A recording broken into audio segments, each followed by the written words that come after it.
I sold my guitar and then I bought all the Sanderson books. Like for it, I was like completely blown away. আচ্ছা, ইলান্ট্রিস আমরা দেখি একটা রিডিট করা যায় কিনা। I'm mostly young adult fantasy পড়তাম, so that was like the first time, and that was my introduction to epic fantasy. ওয়ারব্রেকার আমার কাছে ছিল খুবই ভাইব্রেন্ট একটা fantasy. What if Voldemort one. So that was also something that got me hooked. Mitul, তোমারও কি same মিসবার পড়া প্রথম ভালো লাগছে?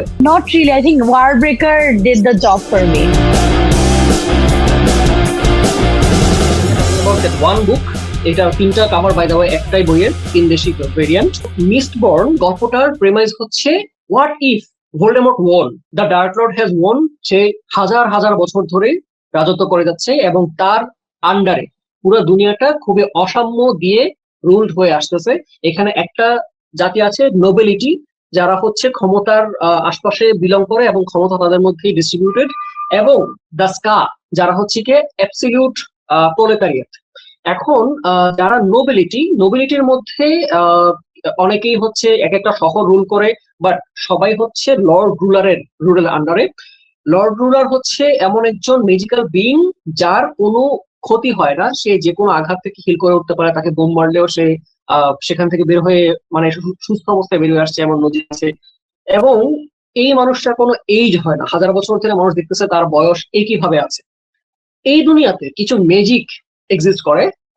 প্রথমত 2 রকম ম্যাজিক, একটা হচ্ছে এলোমেন্সি আর একটা হচ্ছে পেরুকেনি। এলোমেন্সি ম্যাজিকটা অনেকটা লর্ড রুলারের এক্সিস্টেন্সের সাথেই দুনিয়াতে আসছে, এবং এলোমেন্সার যারা আছে তারা হচ্ছে বিভিন্ন বিভিন্ন কাজ করতে পারে। যেমন কেউ হচ্ছে আয়রনকে পুল করতে পারে, সরি কাছের দিকে টানতে পারে, কেউ হচ্ছে পুশ করতে পারে। যে এক একজন একটাই ম্যাজিক্যাল এবিলিটি ধারণ করে। কেউ আছে যারা খুব শক্তিশালী হয়ে উঠতে পারে মুহূর্তের মধ্যে এবং দে আর দ্য হ্যান্ডসম্যান। আবার কেউ আছে যারা ইমোশনাল ম্যানিপুলেশন করতে পারে। আবার কেউ হচ্ছে তাদের সেন্স অনেক হাইটেন্ড, তারা খুব সূক্ষ্মভাবে শব্দ শুনতে বা কিছু দেখতে পারে। তো এরকম ম্যাজিক গুলা ছড়ায় আছে মানুষের মাঝে, এবং যারা ম্যাজিক্যাল পাওয়ার হোল্ড করে তাদেরকে বলা হয় এলোমেন্সার অথবা মিস্টেক। বাট এইখানে 10 রকম ম্যাজিক্যাল পাওয়ার আছে, প্রত্যেকটা মানুষের হাতে একটা করে পাওয়ার থাকে। প্রত্যেকটা মানুষের কাছে বাই দ্য ওয়ে এই ম্যাজিক গুলা নাই, খুবই মানে অল্প সংখ্যক কিছু মানুষের হাতে এই ম্যাজিক্যাল পাওয়ার গুলো আছে। কিন্তু খুবই রেয়ারলি, লাখে একজন মানুষের হাতে হয়তো 10টা পাওয়ার একসাথে এক্সিস্ট করে। সেই মানুষগুলোকে বলা হয় দ্য মিস্টবর্ন। তো এই মানুষগুলা হচ্ছে এই দুনিয়ার সুপার হিরো। তারা 10 রকম ম্যাজিক্যাল পাওয়ার দিয়ে রীতিমতো হচ্ছে রুল করতে পারে বাই ওভার এভরিওয়ান এলস। এবং ইন্টারেস্টিংলি এই পাওয়ার গুলা ইউজুয়ালি দেখতে পাওয়া যায় শুধু নোবিলিটির মধ্যে, কারণ নোবিলিটিকে লর্ড রুলার সে পাওয়ার গুলা ডিস্ট্রিবিউট করছিল, এবং এই পাওয়ার গুলা যাতে নোবিলিটি থেকে স্কাদের মধ্যে ছড়ায় পড়তে না পারে সেই কারণে ক্রস ব্রিডিং একদম নিষিদ্ধ। যদি কোনো নোবিলিটি কোনো স্কা মাদারের গর্ভে সন্তান জন্ম দেয় এবং সেই সন্তানের পাওয়ার ম্যানিফেস্ট হয়, সেই স্কা মাদারকে মেরে ফেলা হবে, সন্তানকে মেরে ফেলা হবে, এবং নোবিলিটির যে আছে তারও শাস্তি হবে, এটা নিশ্চিত। তো এই যে একটা 2 রকম শ্রেণী বিভাজন দেখতে পাচ্ছি, এটা কতটা প্রকট, এটা এতটাই প্রকট যে স্কাদের কোনো মানবিক অধিকার নাই। আমি চাইলে সাইন্টিফিক, আমি যদি নোবিলিটি হই সেই দুনিয়াতে, স্কাদের যে কোনো কাউকে নিয়ে আমি সাইন্টিফিক এক্সপেরিমেন্ট করতে পারবো, কেউ বাধা দিবে না। অলসো মাঝামাঝি স্কাদেরকে এরকম ডিসঅ্যাপিয়ার হয়ে যেতে দেখা যায়। এমনকি আমরা জানি যে যখন এরকম শ্রেণী বৈষম্য থাকে, সেক্সুয়াল এক্সপ্লয়টেশন ঘটে, দেখা যায় যে অনেক সময় স্কা ওয়েমেনরা ডিসঅ্যাপিয়ার করতেছে, বিকজ হয়তো কোনো নোবেল ম্যানের সাথে তার সম্পর্ক হয়েছিল, বাট যেহেতু কোনো সন্তান আসতে পারবে না এবং এই ধরনের সম্পর্ক অবৈধ, so the স্কা women has to go. এর মাঝ থেকে এই দুনিয়াতে এমন একজন মেসায়া, স্বঘোষিত মেসায়া উঠে আসে, যার নাম হচ্ছে ক্যালসিয়ার, যে আমাদের প্রথম প্রোটাগনিস্ট। সে হচ্ছে এই সিস্টেমকে ভাঙার জন্য, লর্ড রুলারকে উৎখাত করার জন্য একটা রেভলিউশন প্ল্যান করে। এবং এই রেভলিউশনের এন্ড গোল হচ্ছে 2টা, এক হচ্ছে লর্ড রুলার হারবে, দ্বিতীয়ত লর্ড রুলারের যে সম্পত্তি আছে সেগুলা লুট করে তারা কোনো একটা কাজে লাগাবে। এখন লর্ড রুলার হচ্ছে হাজার বছর ধরে বিলং করা একটা এন্টিটি, যে হচ্ছে অ্যাবসলিউট পাওয়ার হোল্ড করে। সে কোনোভাবেই তাকে হারানোর বা তার ন্যূনতম ক্ষতি করার কোনো নজির নাই। And Kelsier is hoping for the absolute impossible. কিভাবে হবে এটা নিয়ে হচ্ছে ফাইনাল এম্পায়ার গল্পটার কাহিনী। এবং আমি ট্রিলজি হোক বা সিরিজ হোক, তার যে পাইলট বইটা, ওই বইটাকে তখনই খুব বেশি পছন্দ করি যখন অ্যাজ আ স্ট্যান্ড অ্যালোন সেটা যথেষ্ট ভালো একটা গল্প দেয়। যেমন এই ফাইনাল এম্পায়ার বইটা, যেটা হচ্ছে মিস্টবর্নের প্রথম বই, সেটাতে এই কনফ্লিক্টটা যে লর্ড রুলারকে খেদাইতে হবে এইটা দিয়েই গল্পটা শেষ হয়েছে, এবং অ্যাজ আ স্ট্যান্ড অ্যালোন বুক খুবই সুন্দর একটা সমাপ্তি এখানে দিছে।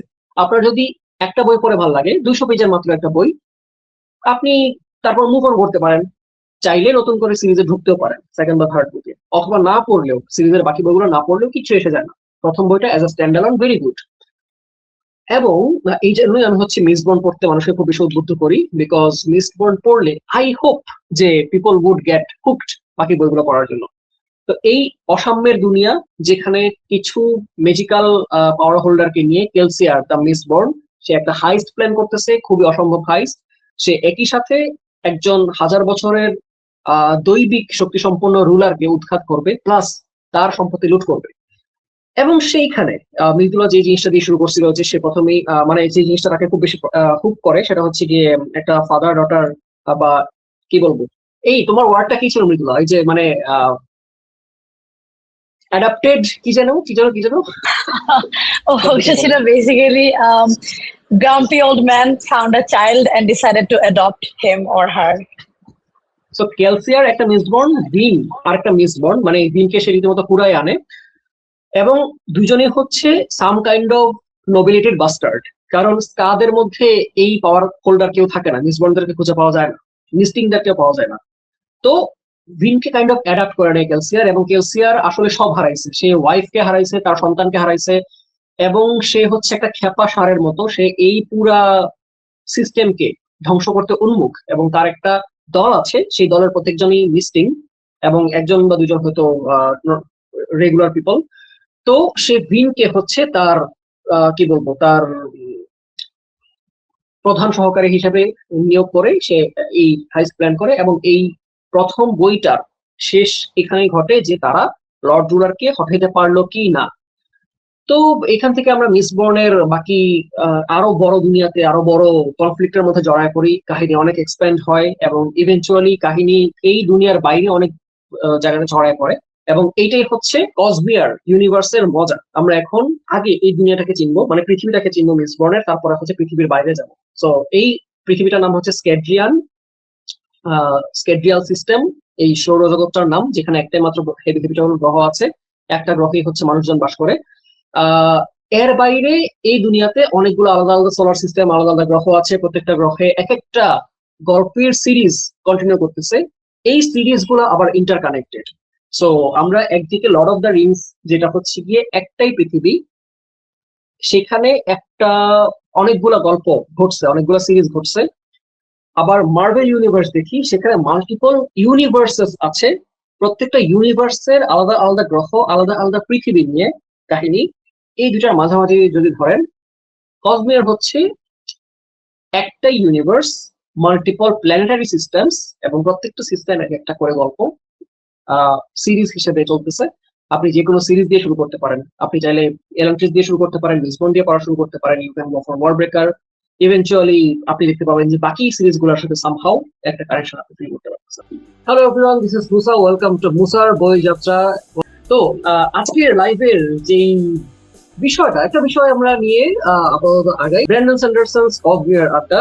এন্ড আপনারা যদি ব্র্যান্ডন স্যান্ডারসন নামটার সাথে পরিচিত হয়ে থাকেন, এটা একজন অথর যিনি ফ্যান্টাসি বই লেখেন, এবং তার একটা ইউনিভার্স আছে যেটার নাম কসমিয়ার। সেটার প্রায় 30টা বই আমার ওভার দ্য পাস্ট 6 ইয়ার্স পড়া হয়েছে, যেটা ভাবতে অবিশ্বাস্য লাগে যে প্রায় 7000 বা 8000 পেজের মতো। কিন্তু একটা সিরিজের প্রায় 30টা বই পড়া, এটাই হচ্ছে একটা অবিশ্বাস্য রকমের অ্যাচিভমেন্ট না হলেও ইট ওয়াজ হেল অফ আ জার্নি। আমরা এই তালিকার বইগুলো নিয়ে একটু আলোকপাত করব, যে এইখানে কি কি বই আছে কসমিয়ার ইউনিভার্সে, কসমিয়ার সিরিজে। কসমিয়ার সিরিজটা ব্র্যান্ডন স্যান্ডারসন প্রকাশ করা শুরু করেছিলেন অনেক বছর আগে। এটা প্রথম এলান্ট্রিস বইটা দিয়ে হচ্ছে তার জার্নি শুরু হয়। এলান্ট্রিস আমি পড়েছিলাম 2019 সালের দিকে, এবং তখন ওটার এক্সপিরিয়েন্স খুব একটা ভালো ছিল না বলাই যায়। দেন 2020-এর দিকে আমি মিস্টবর্ন পড়া শুরু করি, এবং এলান্ট্রিসের যে এক্সপিরিয়েন্স ছিল সেটা থেকে মিস্টবর্নের এক্সপিরিয়েন্স সম্পূর্ণ আলাদা। আমি একটু উড়ে গেছিলাম রীতিমতো। কারণ মিস্টবর্ন আমার পড়া খুবই ফাস্ট পেসড, খুবই ফ্রেশ এবং এনজয়িং একটা ফ্যান্টাসি বই ছিল। এবং যারা হ্যারি পটার পড়ার পরে কিছু একটা খোঁজেন যে ওয়েল ফ্যান্টাসি জনরায় কিছু একটা পড়বো অ্যাজ এনজয়েবল, তাদের জন্য আমি বলি যে মিস্টবর্ন খুবই ভালো একটা আম, পড়ার মতো বিষয় হতে পারে। তো আমি বরং মিস্টবর্নের আড্ডাতেই চলে যাই। So these are the variant covers of the first book, যেটা হচ্ছে দ্য ফাইনাল এম্পায়ার, মিসবর্ন সিরিজের প্রথম বইটা। মিসবর্নের প্রথমে আসে একটা ট্রিলজি 3টা বইয়ের, তারপরে আবার ব্র্যান্ডনের অন্য কিছু বইয়ের পরে আবার মিসবর্ন সিরিজের পরপর 4টা বই প্রকাশিত হয়। টোটাল 7টা বই এ পর্যন্ত মিসবর্ন সিরিজে এক্সিস্ট করে। আমি একটু কভার গুলো দেখে দিই সেই 7টা বইয়ের। এই হচ্ছে উপর থেকে এই 7টা বই হচ্ছে মিসবর্নের, আর নিচে কোনায় দেখা যাচ্ছে এলান্ট্রিস এবং ওয়ার ব্রেকার, সেগুলো দুটা হচ্ছে স্ট্যান্ড অ্যালোন উপন্যাস, সেগুলা আলাদা করে পড়তে পারেন মিসবর্ন আগে অথবা পরে। তো মোস্ট ইম্পর্টেন্টলি সব থেকে উল্লেখযোগ্য যে বইগুলো আছে কসমিয়ার সিরিজে বা কসমিয়ার ইউনিভার্সে, সেগুলো হচ্ছে এই বইয়ের টাল, দেখতে পাচ্ছেন উপর থেকে 7টা বই এখানে মিসবর্ন। তারপরে মোটকা মোটকা 4টা বই আছে, প্রত্যেকটার দৈর্ঘ্য ন্যূনতম ন্যূনতম 1000 পেজ। এবং তারপর একদম নিচে হচ্ছে 3টা বই আছে, ইলান্ট্রিস, ওয়ার ব্রেকার এবং আর্কানাম আনবাউন্ডেড। এর একেবারে নিচে আছে 3টা হোয়াইট স্যান্ড গ্রাফিক নভেল বা কমিকের সিরিজ। তো এই হচ্ছে উল্লেখ করার মতো ব্র্যান্ডন স্যান্ডারসন কসমিয়ারের বুকস। এর বাইরেও বেশ কয়েকটা বই আছে। টোটাল বই বলেছিলাম যে অলমোস্ট 30টা বই, যেগুলো আমার over the past 7 years 6 years পড়া হয়েছে। তো আমি এখন এই জার্নির এমন একটা জায়গাতে আছি যেখানে I am craving Cosmere, but I won't be able to read anymore unless আমি আগের বইগুলো রিভাইজ দেই অথবা ডিসেম্বর মাসে নতুন বইটা রিলিজ হয়। তো আজকে আমার একজন গেস্ট আছে যাকে আমি খুব ভাগ্যক্রমে আজকে পেয়ে গেছি। আমি এই 5 মিনিট আগেই লাইভে প্রিপারেশন নিয়ে যখন তাকে নক করলাম, এই পাবলিকটা হচ্ছেন সেই পয়েন্টে আছেন যেখানে সে is revising again and again কসমিয়ারের কিছু কিছু বই, এবং মাঝামাঝি একটা অবস্থানে আছেন জার্নির। তো তার কাছ থেকে আমরা একটা ডিফারেন্ট পার্সপেক্টিভ পাবো। এবং যারা যারা এই মুহূর্তে দেখছেন, please welcome hour guest Mridula. High high high high Mridula, তুমি শুনতে পাচ্ছ? মাইক আনমিউট করে সবাইকে হাই দাও। হ্যাঁ হ্যাঁ, শুনতেছি। আমার কথা শোনা যাচ্ছে? হ্যাঁ হ্যাঁ, শোনা যাচ্ছে। ও, আমার খুবই ভালো লাগতেছে আজকে তোমাকে পেয়ে। লাস্ট টাইম মনে আছে যে তোমার মাইক একটা ডিভাইসে আর তোমার হেডফোন আরেকটা ডিভাইসে ছিল, অলমোস্ট লাইক হারমোনি। হ্যাঁ, আমি কি এর আগে অবস্থা? কখনো মানে লাইভে জয়েন করি নাই তো, ফার্স্ট টাইম যখন করছিলাম, তো এই জন্য সবকিছু একটা হিজিবিজি হয়েছিল আর কি। আই গেস তুমি হারমোনি রেফারেন্সটা পাওয়ার মতো জায়গাতে চলে আসছো, আহ, যদি সেকেন্ড এরা পরে থাকো আর কি। আমি না সেকেন্ড এর ভুলে গেছি, জেনুইনলি কিচ্ছু মনে নেই সেকেন্ড এর। মানে আই রিমেম্বার যে আমি যখন সেকেন্ড ইয়ারে পড়তেছিলাম, আমি অনেক গেজাইছিলাম, মানে আপনাকে অনেক টেক্সট করছিলাম, and then আমি আমার মতো অনেক থিওরি দিছিলাম। এন্ড দেন আই থিঙ্ক কয়েকদিন আগে আপনি আমাকে বলছিলেন যে I was right about something, but then আমার মনেই নেই যে আমি কখনো ওইটা বলছিলাম। So I was like, wait, I said that? কখন বলছি? হ্যাঁ, একদমই তোমার মনে তোমার নেই। থিওরি গুলো খুব মিলে গেছিল এবং খুবই ক্রুশিয়াল থিওরি, এটা সামনের দিকে হচ্ছে খুব কাজে লাগবে। তো আচ্ছা, আমরা হচ্ছে আজকে গেস্ট নাই বাই দ্য ওয়ে। শুক্রবার রাতে ভাবছিলাম যে মানুষজন আসবে, গত 2 সপ্তাহ আগে হচ্ছে প্রচুর মানুষজন সাড়া দিছিল, বাট আজকে হাউএভার 4জন দেখতেছে। তো আমরা একটু হচ্ছে যারা পরে এসে লাইভটা দেখবে আম, তাদের কথা মাথায় রেখে অথবা দর্শকদেরকে একদম ভুলে গিয়ে আমরা আমাদের মতো আড্ডা দিতে পারি। মৃদুল, আমি একটু তোমার কাছে শুনতে চাই যে লাইক তুমি কেমন করে কসমিয়ারে আসলা, এন্ড এই যে এখনকার যে এত এত এনথুজিয়াজম তোমার, তুমি সবগুলো বই কিনে ফেলছো, how did that happen? I mean আমি ওই যে 2020-এ বুকসটা আমি অনেক রিভিউ দেখতাম। So, that was something, মানে I remember thinking, okay, this is something that I might be into. মানে basically, I think I have something for giant chunky books. So, I don't know, আমার খুব ভালো লাগে যে যে বই অনেক পেজ, সেগুলো পড়তে আমার অনেক ভালো লাগে, because I feel like মানে ওখানে ক্যারেক্টার বলেন বা স্টোরি বলেন, সবকিছু হচ্ছে অনেক ভালো মতো বোঝা যায়। মানে একটা 200 পেজের বই আমার সাথে যতদিন থাকবে, আর সেটা যদি একটু বড় হয়, 500 বা 1000 পেজের হয়, সেটা আমার সাথে আরো অনেক বেশি দিন থাকে। তো এই জন্য মানে তখন হচ্ছে আমি মাত্র মাত্র ফ্যান্টাসি পড়তেছি। আমি ফোক অফ দি ইয়ার একটা ট্রিলজি ছিল 2020-21-এ, ওটা অনেক পপুলার ছিল। তারপর সিক্স অফ ক্রোস ছিল, সো ওগুলা পড়তেছিলাম, খুব ভালো লাগতেছিল। এন্ড দেন হচ্ছে যে তখন রিভিউ দেখে আমার হচ্ছে this is something that I might be into, but like obviously আমি এখনো স্টুডেন্ট, আমি তখনও স্টুডেন্ট ছিলাম, টাকা পয়সা ছিল না। So I sold my guitar and then I bought all the Sanderson books. Like first এর তিনটা আর এলান্টিস আর ওয়ার ব্রেকার। তো আমি যখন সবগুলো একসাথে অর্ডার দিছিলাম, নিধি আছে না, নিধি আমাকে তখন বারবার বলতেছিল যে তুই যেগুলো অর্ডার দিছিস একসাথে এতগুলা, তুই তো জানিস না তোর স্যান্ডারসন ভালো লাগবে নাকি, মানে একটা আগে অর্ডার দিয়ে দেখতি তোর ভালো লাগে নাকি, উইচ ইজ লাইক ফেয়ার। আসলে না জেনে একটা অথরকে নিয়ে একসাথে এতগুলো বই অর্ডার করার কোনো মানে হয় না। কিন্তু তারপর আমার মনে হয়েছে যে না, ভালো লাগবে, কারণ একটা গাট ফিলিং আসতেছিল। সো এরপরে হচ্ছে পরে I was like completely blown away. মানে আমি এর আগে কখনো এরকম কিছু পড়ি নাই, মানে ফ্যান্টাসি পড়ছি বাট আমি মোস্টলি ইয়াং অ্যাডাল্ট ফ্যান্টাসি পড়তাম। So that was like the first time, that was my introduction to epic fantasies. ও তার মানে হচ্ছে এইখানে স্ক্রিনে আমরা যে 9টা বই দেখতে পাচ্ছি, মাঝখানের 4টা বাদে তোমার এখানে 5টাই তুমি একবার কিনে ফেলছিলা। Oh my god. It was a very big risk, মানে পসিবিলিটি তো ছিল যে আমার ভালো লাগবে না একদমই। তো তুমি কি এলান্ট্রিস দিয়ে শুরু করছিলা পড়া নাকি মিসবর্ন দিয়ে? আমি স্টার্ট করছিলাম এলান্ট্রিস দিয়ে। আমার মানে আমি এলান্ট্রিস দিয়ে শুরু করছিলাম কেন, বিকজ আমি বুঝতেছিলাম না, মানে মিসবর্ন ইজ লাইক মানে একটা বড় কমিটমেন্ট ছিল। আর আমার মাথায় প্ল্যান ছিল, মানে ফার্স্ট থেকে প্ল্যান ছিল যে আমি মিসবর্নের একটা রিডিং ব্লগ বানাবো। সো এই জন্য হচ্ছে মিসবর্ন আমার একদম মানে ইন্টার পরীক্ষা শেষ হওয়ার পর্যন্ত রেখে দিয়েছিলাম আর কি, যে ওটা আমি তখন গিয়ে পড়বো। আর এলান্ট্রিস মনে হচ্ছে স্ট্যান্ড অ্যালোন পড়া যাবে। আর এলান্ট্রিস ভালো লাগছিল বলতে it's my least favourite book in the Cosmere. আমারও। তো মানে হ্যাঁ, আমি এটা মানে যেমন ওয়ার ব্রেকার আমার খুবই প্রিয় একটা বই, আমি এটা একবার রিড করছি, আমি এটা আরো মানে সামনে রিড করব। I really love Warbreaker, কিন্তু এলান্ট্রিস হ্যাঁ ভুলে গেছি এগেন, কিন্তু ইচ্ছা করছে না রিড করতে। আচ্ছা, ইলান্ট্রিস আমরা দেখি একটা রিড করা যায় কিনা, কারণ সামনে তো ইলান্ট্রিস এর সিকুয়েল আসবে, তখন আমরা হচ্ছে কি ইলান্ট্রিস রিড করার কথা ভাবতে পারি একবার। তো কথা হচ্ছে এই লিস্টের 9টা বইয়ের মাঝে, 9টা বই বাই দ্য ওয়ে জাস্ট কয়েকটা বই এখানে আমরা, we are talking about total of 30 books almost. তার মাঝে আমরা প্রাথমিকভাবে just to get in to the Cosmere universe, আপনারা এই তিনটা সিরিজের মধ্যে যে কোনোটার দিকে একটু চোখ বুলাতে পারেন। তো আমরা কথা বলতেছিলাম ওয়ার ব্রেকার বইটা নিয়ে, যেটা হচ্ছে মাঝের সারির একদম নিচের বইটা।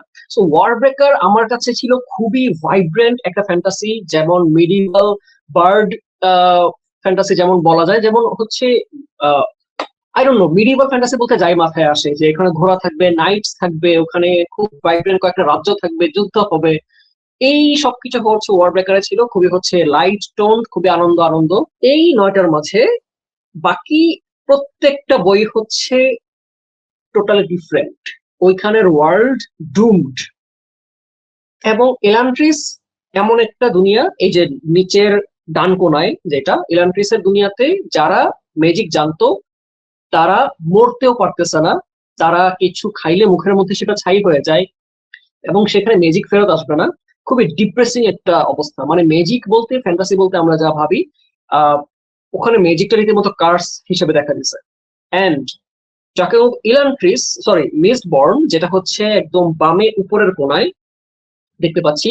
মিস্টবর্ন নিয়ে আমরা একটু আলাদা করে কথা বলবো, বিকজ মিস্টবর্ন হচ্ছে দ্যাট ওয়ান বুক যেটা আমাকে অন্তত কসমিয়ারে হুক করছিল। মিত্র, তোমারও কি সেই মিস্টবর্ন পড়া প্রথম ভালো লাগছে? I mean, not really. I think Warbreaker did the job for me. And I was very much intrigued by Warbreaker. I see. তো আমি ওয়ারব্রেকার পরে পড়ছিলাম, আগে মিসবর্ন 3টা পরে তারপর হচ্ছে ওয়ারব্রেকার পড়ছিলাম। তো মিসবর্ন পরে হচ্ছে যেটা বলতেছিলাম যে ওয়ারটা খুবই গ্রিন ডার্ক। ওখানে প্রথম লাইনটাই ছিল যে ash fail from the sky. তো পুরো দুনিয়াটা পোস্ট অ্যাপোক্যালিপটিক অবস্থায় আছে। ওখানে রীতিমতো মানে রেগুলারলি হচ্ছে আকাশ থেকে ছাই পড়ে, পুরা দুনিয়াতে দূষণ দিয়ে ভরা, সূর্যের আলো সরাসরি এসে পৌঁছায় না মাটিতে, এবং রাতের বেলা একটা কুয়াশা, যেটাকে মিস্ট বলা হয়। এই মিস্ট বাই দা ওয়ে একটা টার্ম, এটা একটা মানে সাইন্টিফিক টার্ম। ওখানে ওই দুনিয়াতে মিস্ট হচ্ছে বিরাজ করে প্রত্যেকটা শহরের বাইরে, লোকালয়ের বাইরে। এখানে কেউ যদি পা দেয় তারা ফিরে আসে না, এটা হচ্ছে লোর ওই দুনিয়া। তো এরকম ডিপ্রেসিং একটা দুনিয়াতে মিসবর্ন এমন একটা গল্প যেটা প্রচন্ড আশা দেখায় এবং প্রচন্ড প্রচন্ড আনন্দের সাথে পাঠককে হচ্ছে হুকড করে ফেলে। সো আমরা যারা আজকে দেখতেছেন যদি একটু প্রথম প্রথম দিকে হচ্ছে ব্র্যান্ডন স্যান্ডারসনের দুনিয়াতে পা দেওয়ার মানুষ হয়ে থাকেন, আপনাদের জন্য উই উইল টক অ্যাবাউট মিসবর্ন একটু ডিটেইলে। তার আগে মৃদুলা, আমরা একটু কমেন্ট থেকে ঘুরে আসি। আরাফাত রহমান আসিফ সিরাজগঞ্জ থেকে দেখছেন, হি সেড হসপিটালে আছি তাই ভালোভাবে থাকতেও পারছি না, লাইভ করবেন আগে থেকে জানিও না, প্রস্তুত থাকতাম। আহারে, না না, লাইভ করবো কিনা সেটা আমি নিজেও জানতাম না। মানে আমার গেস্ট, আমার অডিয়েন্স দূরে থাক, আমি নিজেও জানতাম না। তো আমি হচ্ছে শুক্রবার রাতের বেলা বসে মনে হলো যে আপনাদের সামনে অ্যাপিয়ার করি, একটু আড্ডা দিয়ে যাই। আর আমি আম, এই একটু আগেই হচ্ছে গিয়ে লাস্ট বইটা পড়ে উঠলাম, সো ভাবলাম যে আজকে এই দিনটা ভালো সময়। আহ মিসবর্নে ফিরি। মেঘলা, তুমি মিসবর্ন যখন পড়লা কেমন লাগছিল প্রথমে? ফার্স্টে মানে আমার যেরকম one of my absolute favourite trope is found family or মানে আরো স্পেসিফিক্যালি যদি আমি ন্যারো ডাউন করে বলে it's basically like grumpy old man and then he finds a child and then decides to adopt that child. So I think মানে মিসবর্নে আমি ফার্স্টে like hooked হয়েছিলাম ওভাবে যখন আমি বুঝছিলাম যে ওকে লাইক কেলসি আর বেরের মধ্যে ওই ফাউন্ড ফাদার ডটার ডাইনামিকটা আছে, which is like my absolute favorite. And obviously once again মানে I feel like তখন আশেপাশে মানে it was very relevant, like মানে there was this um, মানে অনেক সাপ্রেশন চলতেছিল, অপারেশন চলতেছিল, এন্ড আই থিঙ্ক মানে can I be a bit political, is that definitely allowed? Definitely, হ্যাঁ, কারণ হ্যাঁ, আমরা তো we both read it before 2024, but after হ্যাঁ, হ্যাঁ, 2024 we are মানে আমরা হ্যাঁ, একটু পলিটিক্যাল লেন্সে নিউজবর্নকে বুঝতে পারবো। হ্যাঁ, and it's like মানে তখন আমি পড়ছিলাম প্রবাবলি 22শে ডিসেম্বরে, মানে আমার এইচএসসির পর পর। সো তখন আমি অবভিয়াসলি ওরকম সিচুয়েশন ছিল না, বাট আই মিন থাকে না যে লাইক লাইক যে ইনইকুয়ালিটিটা এক্সিস্ট করতো ইন দ্য সোসাইটি, যে like there is the skaa people যাদেরকে একদম এক্সপ্লয়েট করে ফেলতেছে, and then there's the nobility, like they are profiting off of the scar people. So that was something যেটা মানে খুবই মানে রেলেভেন্ট ছিল। So that was also something that got me hooked. এখন জিনিসটা হচ্ছে যে এটা অ্যাকচুয়ালি কে কিভাবে পারসিভ করে আর কি। লাইক আমি যখন ফার্স্টে ইনিশিয়ালি পড়া স্টার্ট করেছিলাম আমার জন্য this was just a story, that was it. Like the more I got into ইট মানে তখন আরো বেশি মানে রেলেভেন্ট লাগতেছিল। বই শেষ করার পরে তুমি তো ওয়ার ব্রেকার পড়লা, তারপর মিসবর্নের কিতাবে পড়লা, তারপরে তুমি বাকি বইগুলোর প্রতি আগ্রহ বোধ করলা কখন? Oh, it was basically Hodge. I mean, মানে আমি আই গেস পুরা জিনিসটা বুঝার জন্য, বিকজ মানে এই যে পুরা কনসেপ্ট যে they are part of a shared universe, এই জিনিসটা অ্যাকচুয়ালি আমার ধরতে অনেক টাইম লাগছে। তো অবভিয়াসলি পড়ার পরে আমি হচ্ছে যে ফ্যান আর্ট ফ্যান এগুলো দেখতেছিলাম, ঘাটাঘাটি করতেছিলাম। তো আমি না ফার্স্টে বুঝি নাই যে মানে ওয়ার ব্রেকারে এন্ড দেন মিসবর্নে দু জায়গায় যে হয় ছিল। পরে আমি হচ্ছে একটা রেডিট পোস্টে দেখছিলাম someone mentioned, and then I was like oh আচ্ছা, so that's how they are connected. And ওইটার পরে আই গট হুকড বিকজ মানে even more I was, because I was like আমাকে তাহলে আরো পড়তে হবে, বিকজ মানে আমি এটাও দেখছিলাম যে এই হোয়াইট ক্যারেক্টারটা আরো অনেকগুলা বইতে আসে। So that's how I was like আচ্ছা হোয়াট, সামনে আরো পড়তে হবে। সো ওখান থেকে এরপর আস্তে আস্তে হচ্ছে বাকিগুলা দেয়া করছিলাম। বাট ফার্স্ট এরা পড়ে হচ্ছে আই গেস সেকেন্ড এরা পড়ছিলাম ইমিডিয়েটলি, বিকজ ওই যে আমি অনেক ঘোরের মধ্যে ছিলাম ফার্স্ট এরা পড়ার পরে। সো আমার মনে হয়েছে যে মানে এই ওয়ার্ল্ড তো আমি তাড়াতাড়ি ছাড়তে পারবো না, so I need some more from this world. তো এই জন্য হচ্ছে আমি ইমিডিয়েটলি সেকেন্ড এরা পড়া স্টার্ট করছিলাম।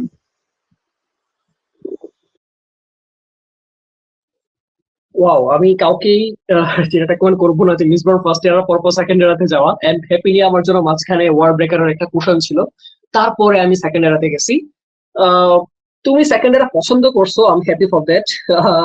বাট সেকেন্ড ইয়ার তুমি ফোর্থ সেভেন্থ বইটা এখনো, সরি সেকেন্ড ইয়ার ফোর্থ বই দ্য লস্ট মেডাল এখনো পড়ো নাই। আমি ওয়েট করতে পারতেছি না তুমি যে কবে সেই জায়গাতে আসবা। এন্ড তারপরে তো মাঝখানে আবার স্টর্মলাইট আছে। তো মৃদুলা, তুমি একটু আমাদেরকে শুনাইতে পারবা যে এই যে আমি আবার ছবিটা আনি, এখানে এই টালের মধ্যে মিস্টবর্ন আছে, ওয়ার ব্রেকার আছে, এলান্ট্রিস আছে এবং স্টর্মলাইট আর্কাইভ আছে। আম, এই এক একটা সিরিজ তোমার প্রিটি মাচ সবগুলো পড়া হয়েছে, কোনটা কেন ভালো লাগছে বা কোনটা কোন দুনিয়াতে একটু যদি হেডস আপ দিতে পারো।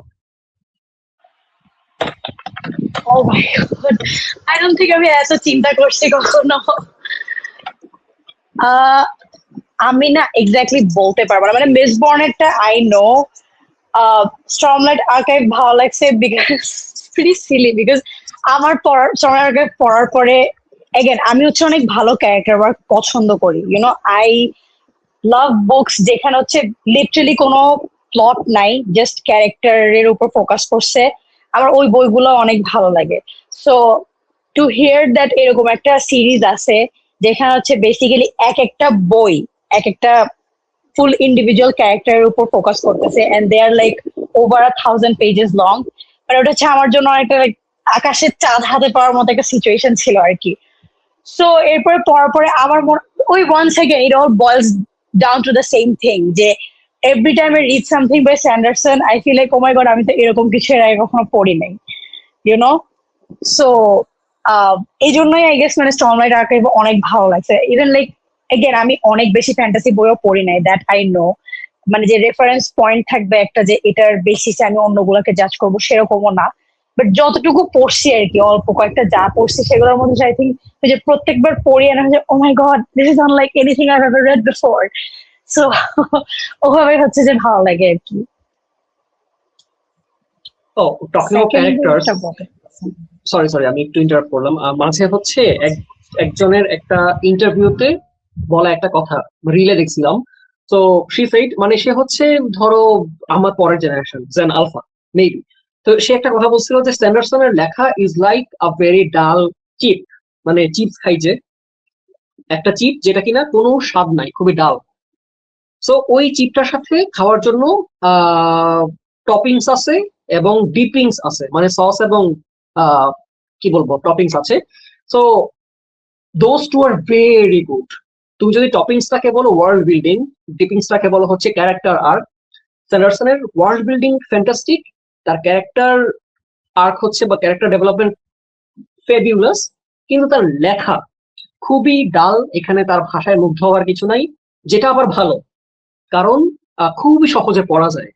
অ্যান্ড আমার যেহেতু ফ্যান্টাসি পড়তে, আমি খুব বেশি ফ্যান্টাসি পড়ি নাই তার আগে, বাট ফ্যান্টাসি পড়তে আমার ভালো লাগে, কারণ যে ওয়ার্ল্ড বিল্ডিংটা, এটার যেই পলিটিক্স, এটার যেই জিওগ্রাফি, ম্যাজিক সিস্টেম সবকিছু আমাকে ফ্যাসিনেট করে, সেই জায়গাতেও স্যান্ডারসন হচ্ছে বেস্ট। অ্যান্ড ক্যারেক্টার গুলা, এই যে আমরা এখন স্ক্রিনে দেখতে পাচ্ছি 5টা বই, এই 5টা বইয়ের প্রত্যেকটা হচ্ছে 1100, 1200, 1300 পেজ, এবং প্রত্যেকটা বইয়ে মেইন স্টোরি লাইনের পাশাপাশি আমরা কিছু ফ্ল্যাশব্যাক দেখতে পাই। সেই ফ্ল্যাশব্যাকে আমরা একটা পার্টিকুলার ক্যারেক্টারকে নিয়ে অলমোস্ট 500 পেজ খরচ করব সেই ক্যারেক্টারটাকে বোঝার জন্য, তার জীবনের কাহিনীটা পড়ার জন্য। প্রথম বইটাতে যেমন ওয়ে অফ কিংস, বামে একদম উপরে যেটা নীল রঙের বইটা, ওখানে ক্যালাডিন স্টর্মব্লেস্ট ক্যারেক্টারটাকে আমরা চিনি। তারপরে ওয়ার্ডস অফ রেডিয়েন্স আমার যদি ভুল না হয়, সেখানে শ্যালান দাভারকে আমরা ওর লাইফটা দেখছি। ওথ ব্রিঙ্গারে হচ্ছে আমাদের সব থেকে প্রিয় character, one of the most favourite character Dalinar খলিনকে দেখি, তার লাইফের স্টোরিটা। এবং আমরা আমার অন্তত মনে হয়েছে যে ডালিনার এরকম এরকম কেন, সে প্রথমে অনেক হচ্ছে স্বৈরাচারী সিদ্ধান্ত নিয়েছিল, তাকে আমি পছন্দ করতে পারতেছিলাম না, কিন্তু তার যে আপব্রিঙ্গিংটা এবং সে যেভাবে হয়ে উঠছে, ওটা দেখার পরে 3 নম্বর ওর্স ব্রিঙ্গার বইয়ে, তারপরে আমি ভাবলাম যে ও মাই গড, সে তো অনেক বিচ্ছিন্ন অবস্থা থেকে উন্নতি করে এই জায়গাতে আসছে। সো ঠিক আছে, মেনে নিলাম। তো সামনে রিদম অফ ওয়ার আর উইল এন্ড ট্রুথে আমার মনে নাই যে কোন ক্যারেক্টার গুলাকে ফোকাস করছে, বাট প্রত্যেকটা বইয়ে হচ্ছে কোনো না কোনো একটা ক্যারেক্টারকে আমরা একটু বিশেষ করে দেখি। আর এই বিশাল সিরিজটা স্ক্রিনে যাদেরকে দেখতে পাচ্ছি তারা ঘটছে হচ্ছে রোশার নামের একটা সিস্টেমে। মিস্টবর্ন বলেছিলাম স্ক্যাড্রিয়ানে ঘটছে, রোশারে ঘটেছে স্টর্মলাইট আর্কাইভ, নেলথিসে ঘটছে হচ্ছে ওয়ার ব্রেকার, আর আরেকটা কোথায় যেন আমি ড্রোমিনাট না, অন্য কোথায় যেন ইলান্ট্রিস ঘটছে। মানে এক একটা সোলার সিস্টেমে এক একটা প্ল্যানেটে হচ্ছে এক একটা সিরিজ ঘটছে। You can start with any series, but eventually একটা রিডিং অর্ডার যদি মেনটেন করা হয় তাহলে হচ্ছে বইটার কাহিনী একটু মানে বোধগম্য ভাবে আসবে আর কি। যেমন আমি এখন এই ওয়ার্ল্ডের অনেক কিছু জেনে গেছি, যেহেতু আমি মানে শেষ পর্যন্ত পড়ে ফেলছি, কিন্তু মৃদুলা হচ্ছে যেহেতু মাঝামাঝি আছে, আমি এখন স্পয়লার নিতে পারতেছি না, আমার তো পেট ফেটে যাচ্ছে। ও my god, wait, I kind of wanna know your thoughts on some characters. আমি জিজ্ঞেস করি। হ্যাঁ please go on. Okay, what are your thoughts on Adeline?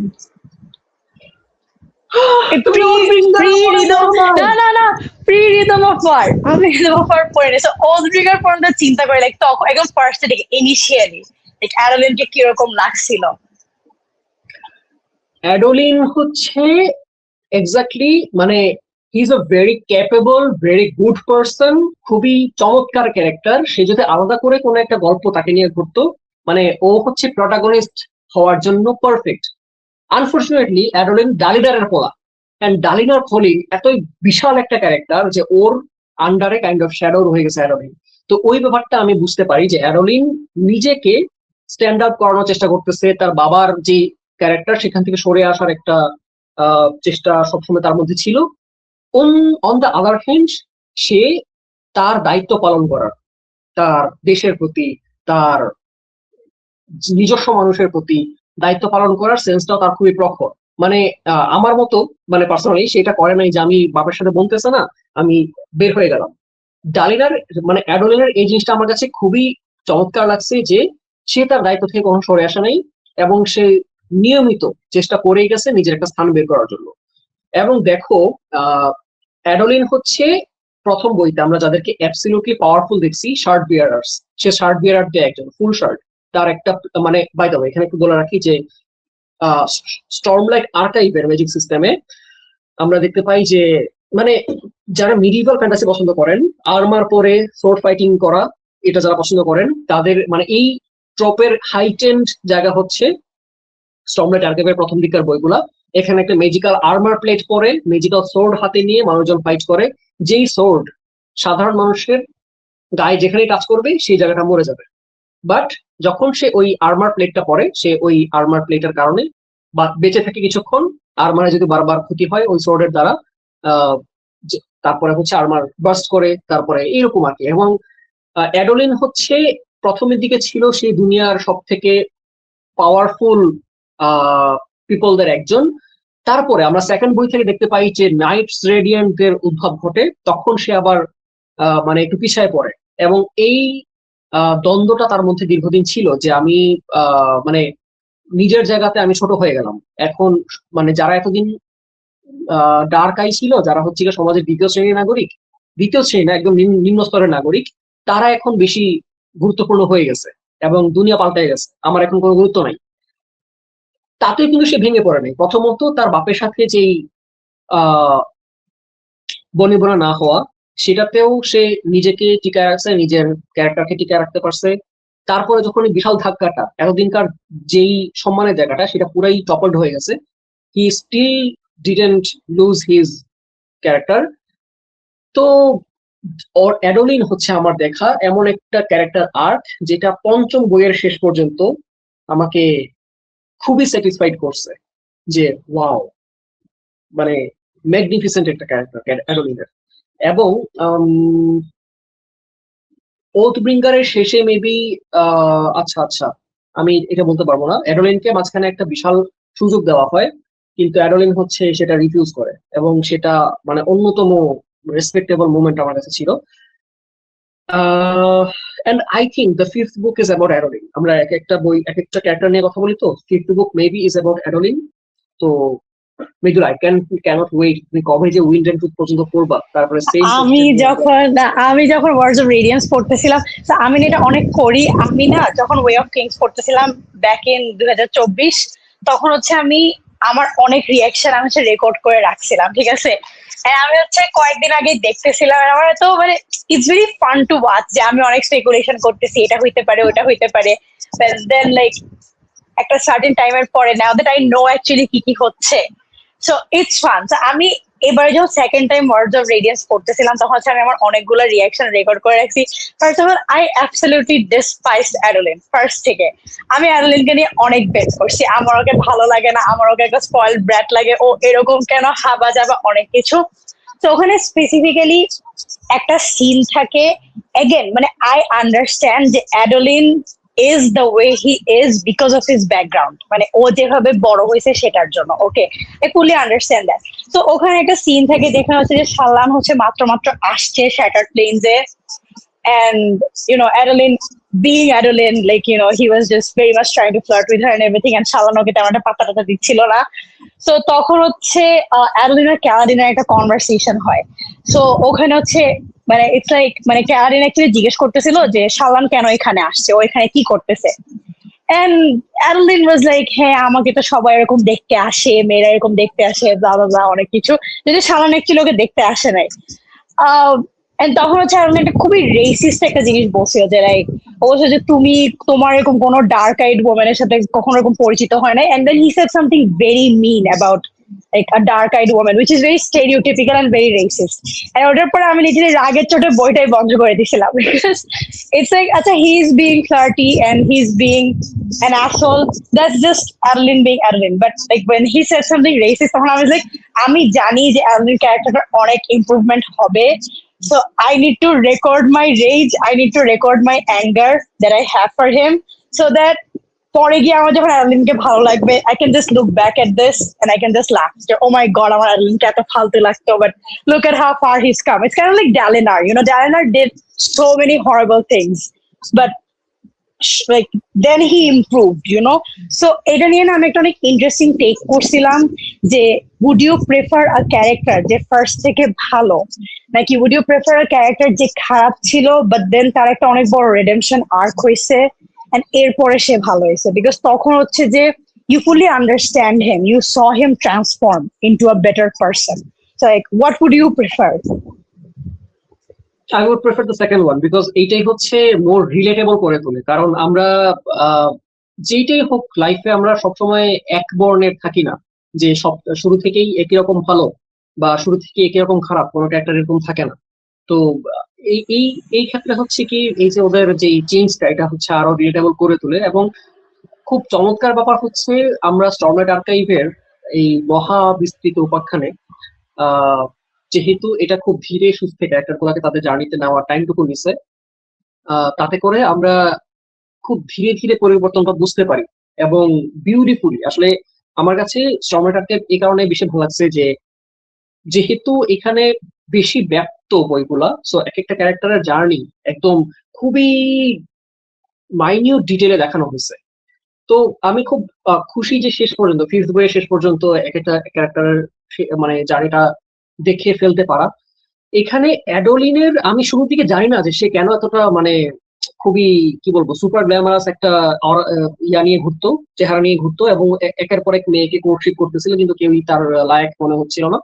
সালামকে এবার কি মনে করে তার উপযুক্ত মনে হয়েছে, আমি এটাও ঠিক কনভিন্স হই নাই। বাট সালাম এবং অ্যাডোলিনের পার্টনারশিপটা খুব চমৎকার ছিল শেষ পর্যন্ত। তো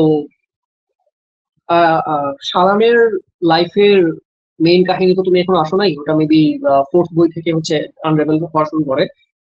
তো অ্যাডোলিনের প্রথম দিকে, বাই দ্য ওয়ে তুমি তো ওই পার্টটুকু পাইছো যেখানে হচ্ছে গিয়ে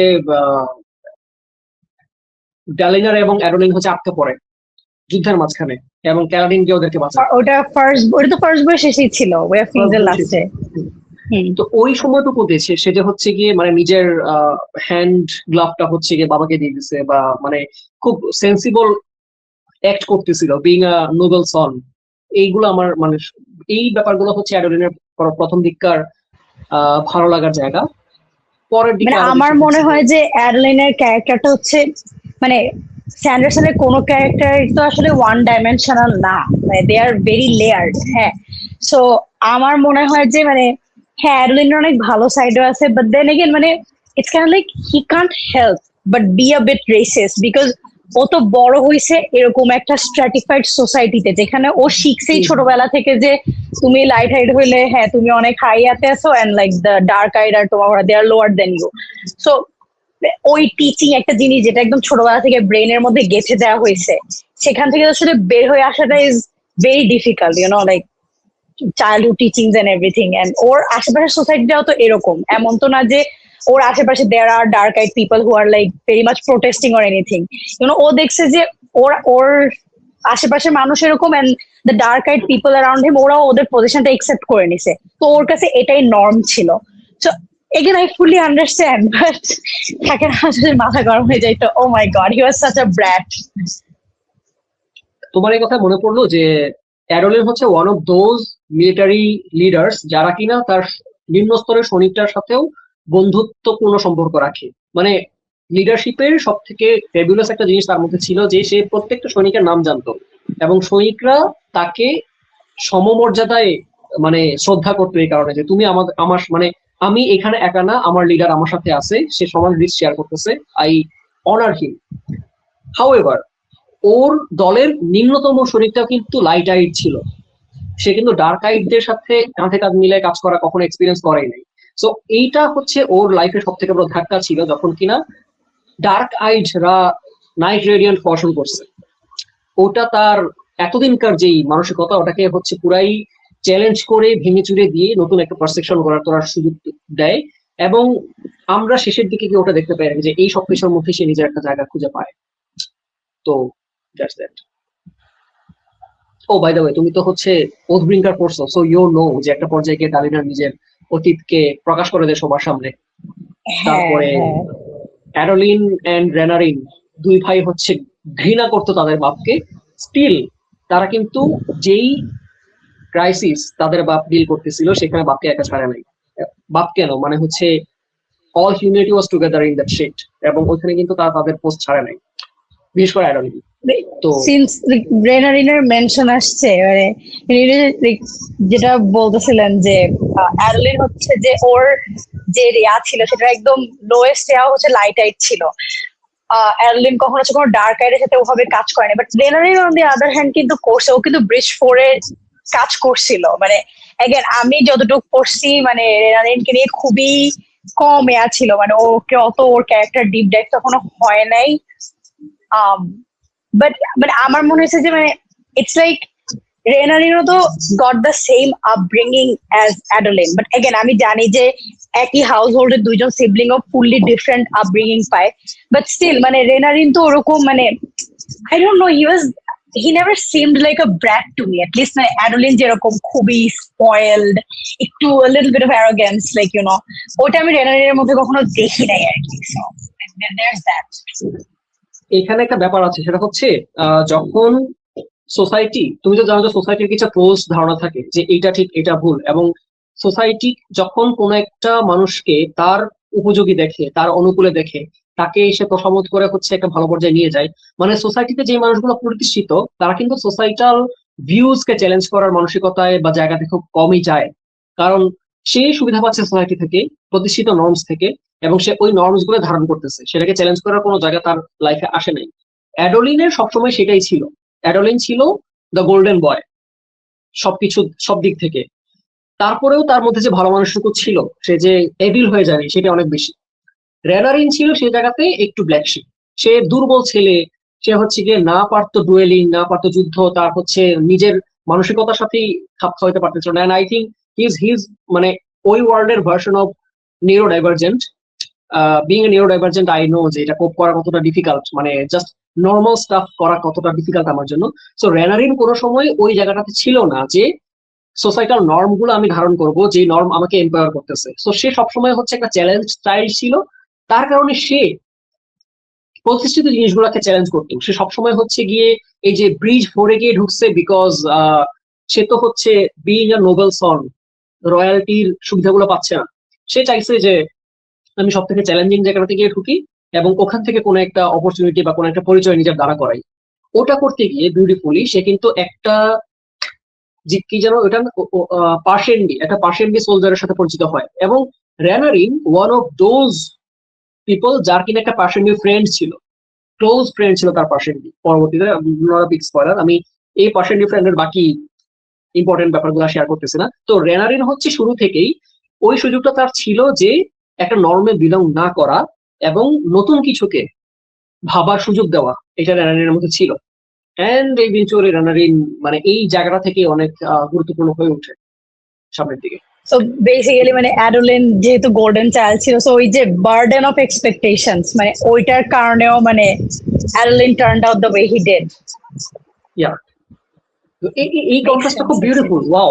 আমি এটা মানে আগে এইভাবে ভাবি নাই, দুই ভাইকে পাশাপাশি রেখে ভাবি নাই। ওয়াও, এটা এই ব্যাপারগুলো হচ্ছে স্যান্ডারসনের খুব ইউনিক ফিটস আর কি। সে এত রিয়েলিস্টিক্যালি ক্যারেক্টারকে বানায়, মনে হয় যে এরা দুনিয়াতে বিলং করা এক একটা মানুষ।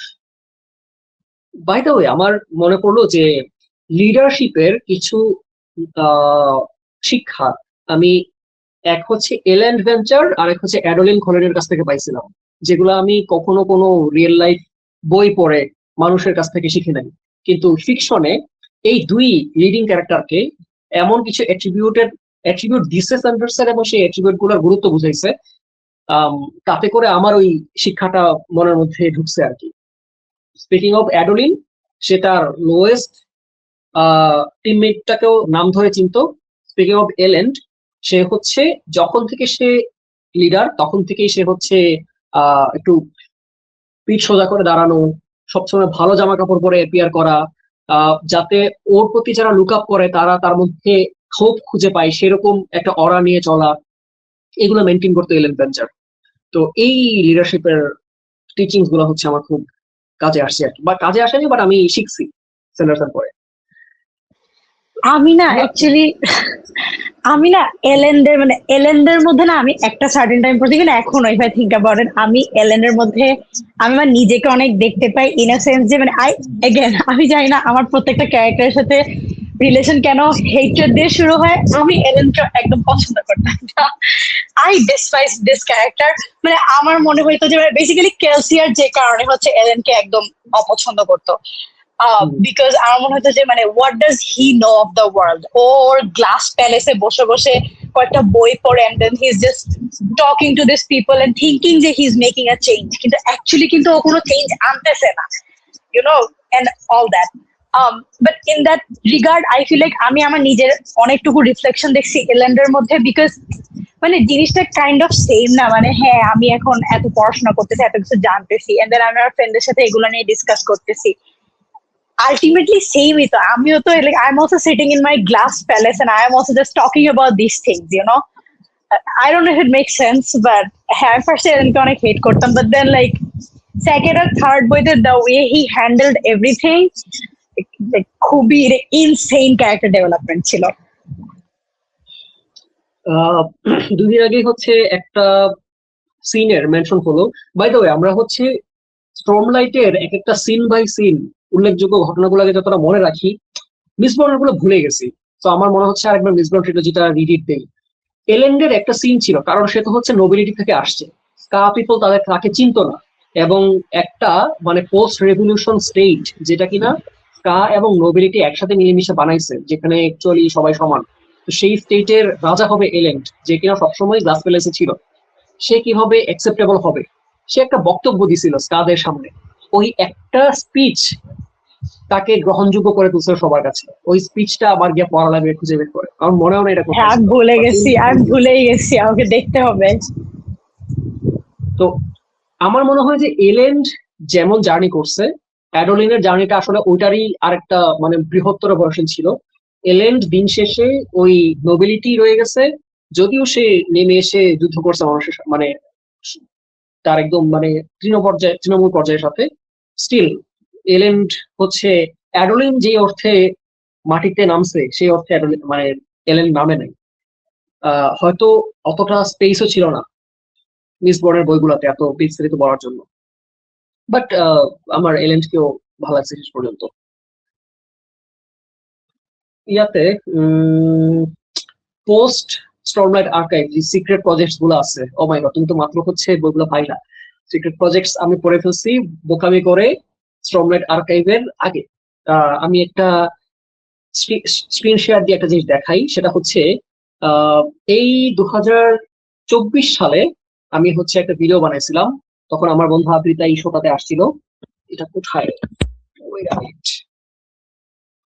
এই যে উম, উম, দেখা যাচ্ছে।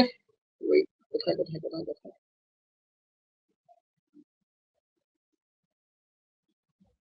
এই রে, একটা থেকে আরেকটাতে আনতে পারতেছি না।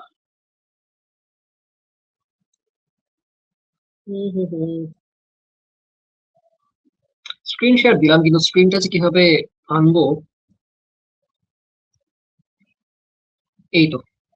তো এইখানে দেখা যাচ্ছে একটা একটা ভিডিওর থাম্বনেইল। এটা একটা লাইভ শো ছিল, এটা 2024-এর অ্যারাউন্ড সেপ্টেম্বর অক্টোবর দিয়ে করা। তখন হচ্ছে এই আমি একটা ডুডল লাগছিলাম নিজের।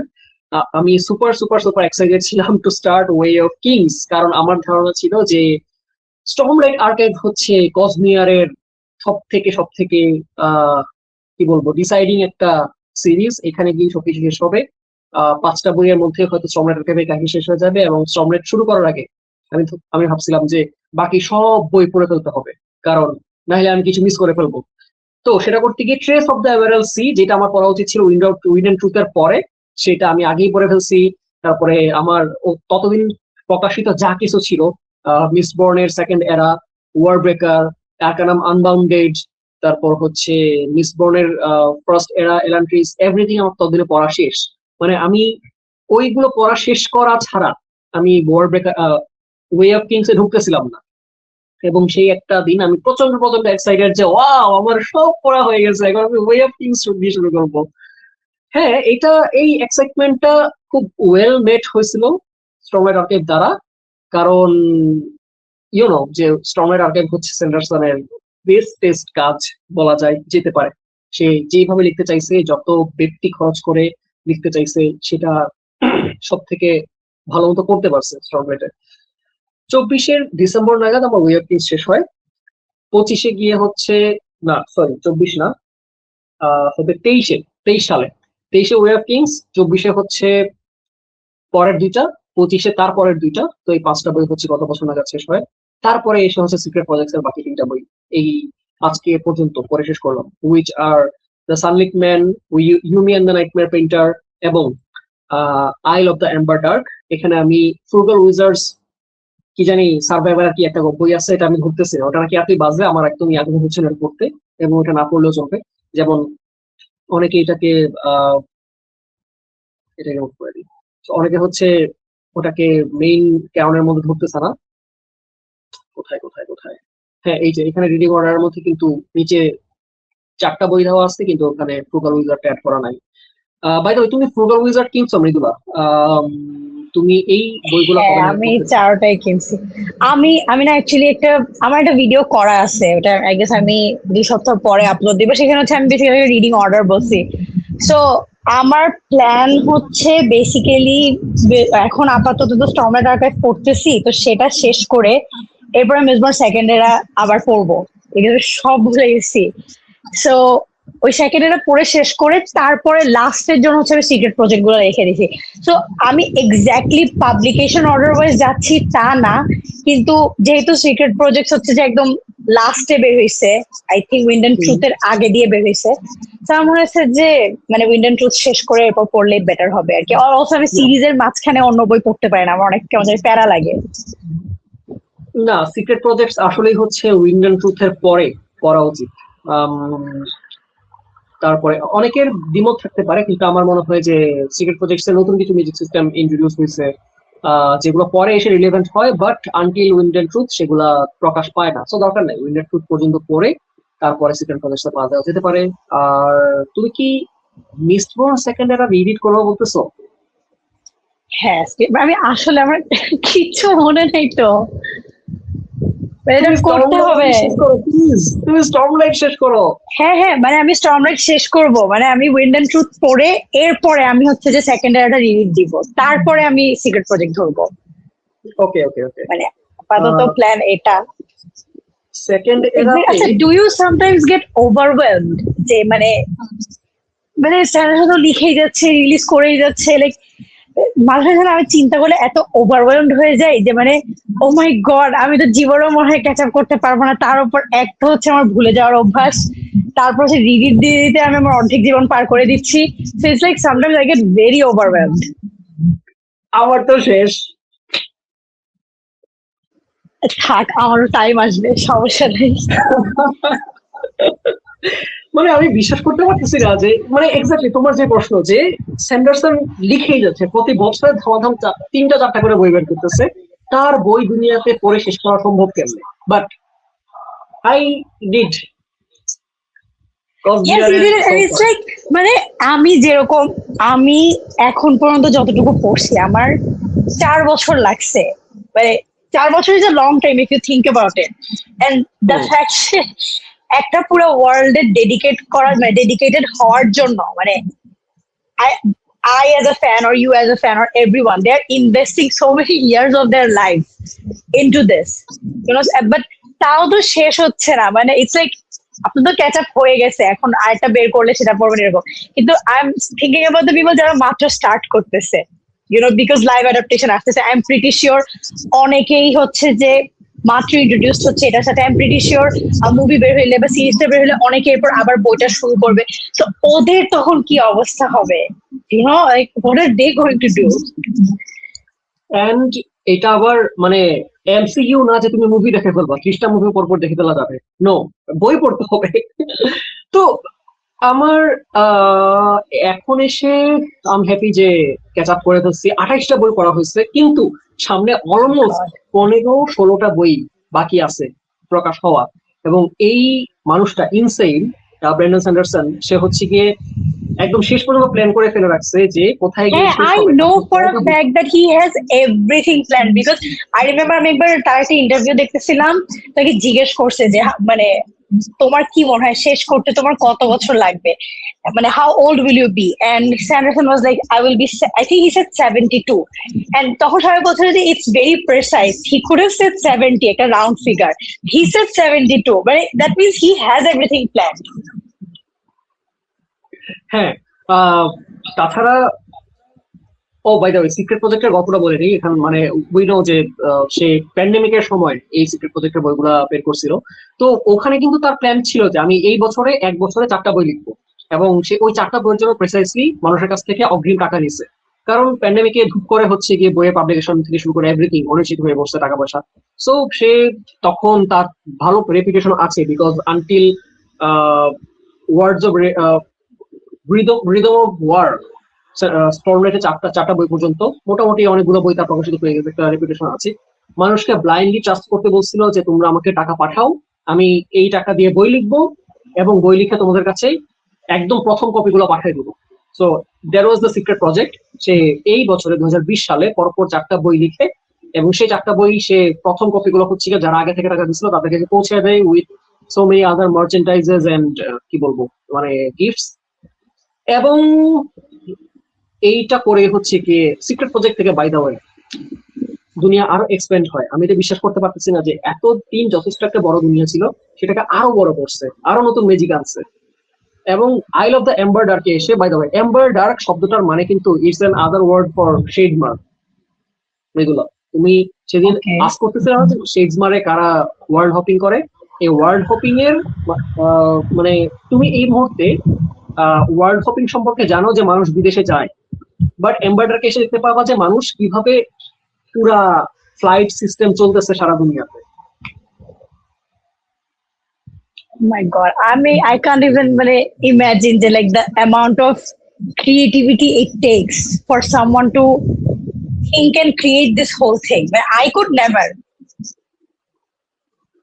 এবং ইম্পর্টেন্টলি প্রত্যেকটা কিন্তু যেহেতু সে একটা ইউনিভার্সে রাখতেছে তো ইউনিভার্সালি ওটার নিয়ম ইউনিভার্সাল রুল হতে হবে বিলিভেবল এবং একটাই তো ওই কনস্ট্রেন্টের মধ্যে সে কিন্তু সবগুলোকে সাজাচ্ছে আমরা এক একটা সিরিজে এক একটা ম্যাজিক দেখছি কিন্তু সেই ম্যাজিক গুলো যে ইউনিভার্সালি একটা রুলের আন্ডারে সংঘবদ্ধ ওটাকে বিলিভেবল করে তোলার জন্য অনেক কাজ তাকে প্ল্যান আউট করতে হয়েছে আগে এবং এক্সিকিউট করতে হয়েছে অনেক কিছু তো আচ্ছা do you have any anyone in mind যে সামনে যে মিস বর্নের মুভি আসতেছে or Stormlight do you have any actors in mind যে self recast করছেন যে ওকে ক্যালদিনে ভালো লাগতে পারে বা ওকে কেউ ভালো লাগতে পারে or something আমি একদমই ভাবি নাই তো তোমার আইডিয়া থাকলে হচ্ছে শেয়ার করতে পারো আমার এই তোমার কথাতে এই মাত্র মনে পড়লো জ্যাক রিচারের যে ইয়াটা আছে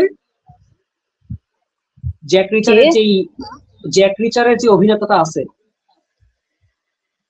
আমি চিনি না প্রবাবলি আচ্ছা সো সে হচ্ছে মানে ম্যাসকিউলার গাই হিসেবে সে এতটাই অ্যাপ্রোপ্রিয়েট যে তাকে হচ্ছে ব্যাটম্যান হিসেবে কাজ করার কথা হয়েছে মাঝখানে তো সে হচ্ছে কি অ্যাবসলিউট কি বলবো ট্যাঙ্ক অ্যাজ আ পার্সন তাকে ওই যে হ্যাম হিসেবে কাজ করা যেতে পারে আমার মনে হলে এখন যাকে আমি কাস্ট নিয়ে একদম ভাবিনি মাঝে অনেকেই হচ্ছে ফ্যান কাস্ট করতেছে আবার ভিনের কাস্টিং নিয়ে হয়ে গেছে এগুলো নিয়ে আমি আইডিয়া রাখি না। তো তোমার কোনো পার্সোনাল কাস্টিং আছে?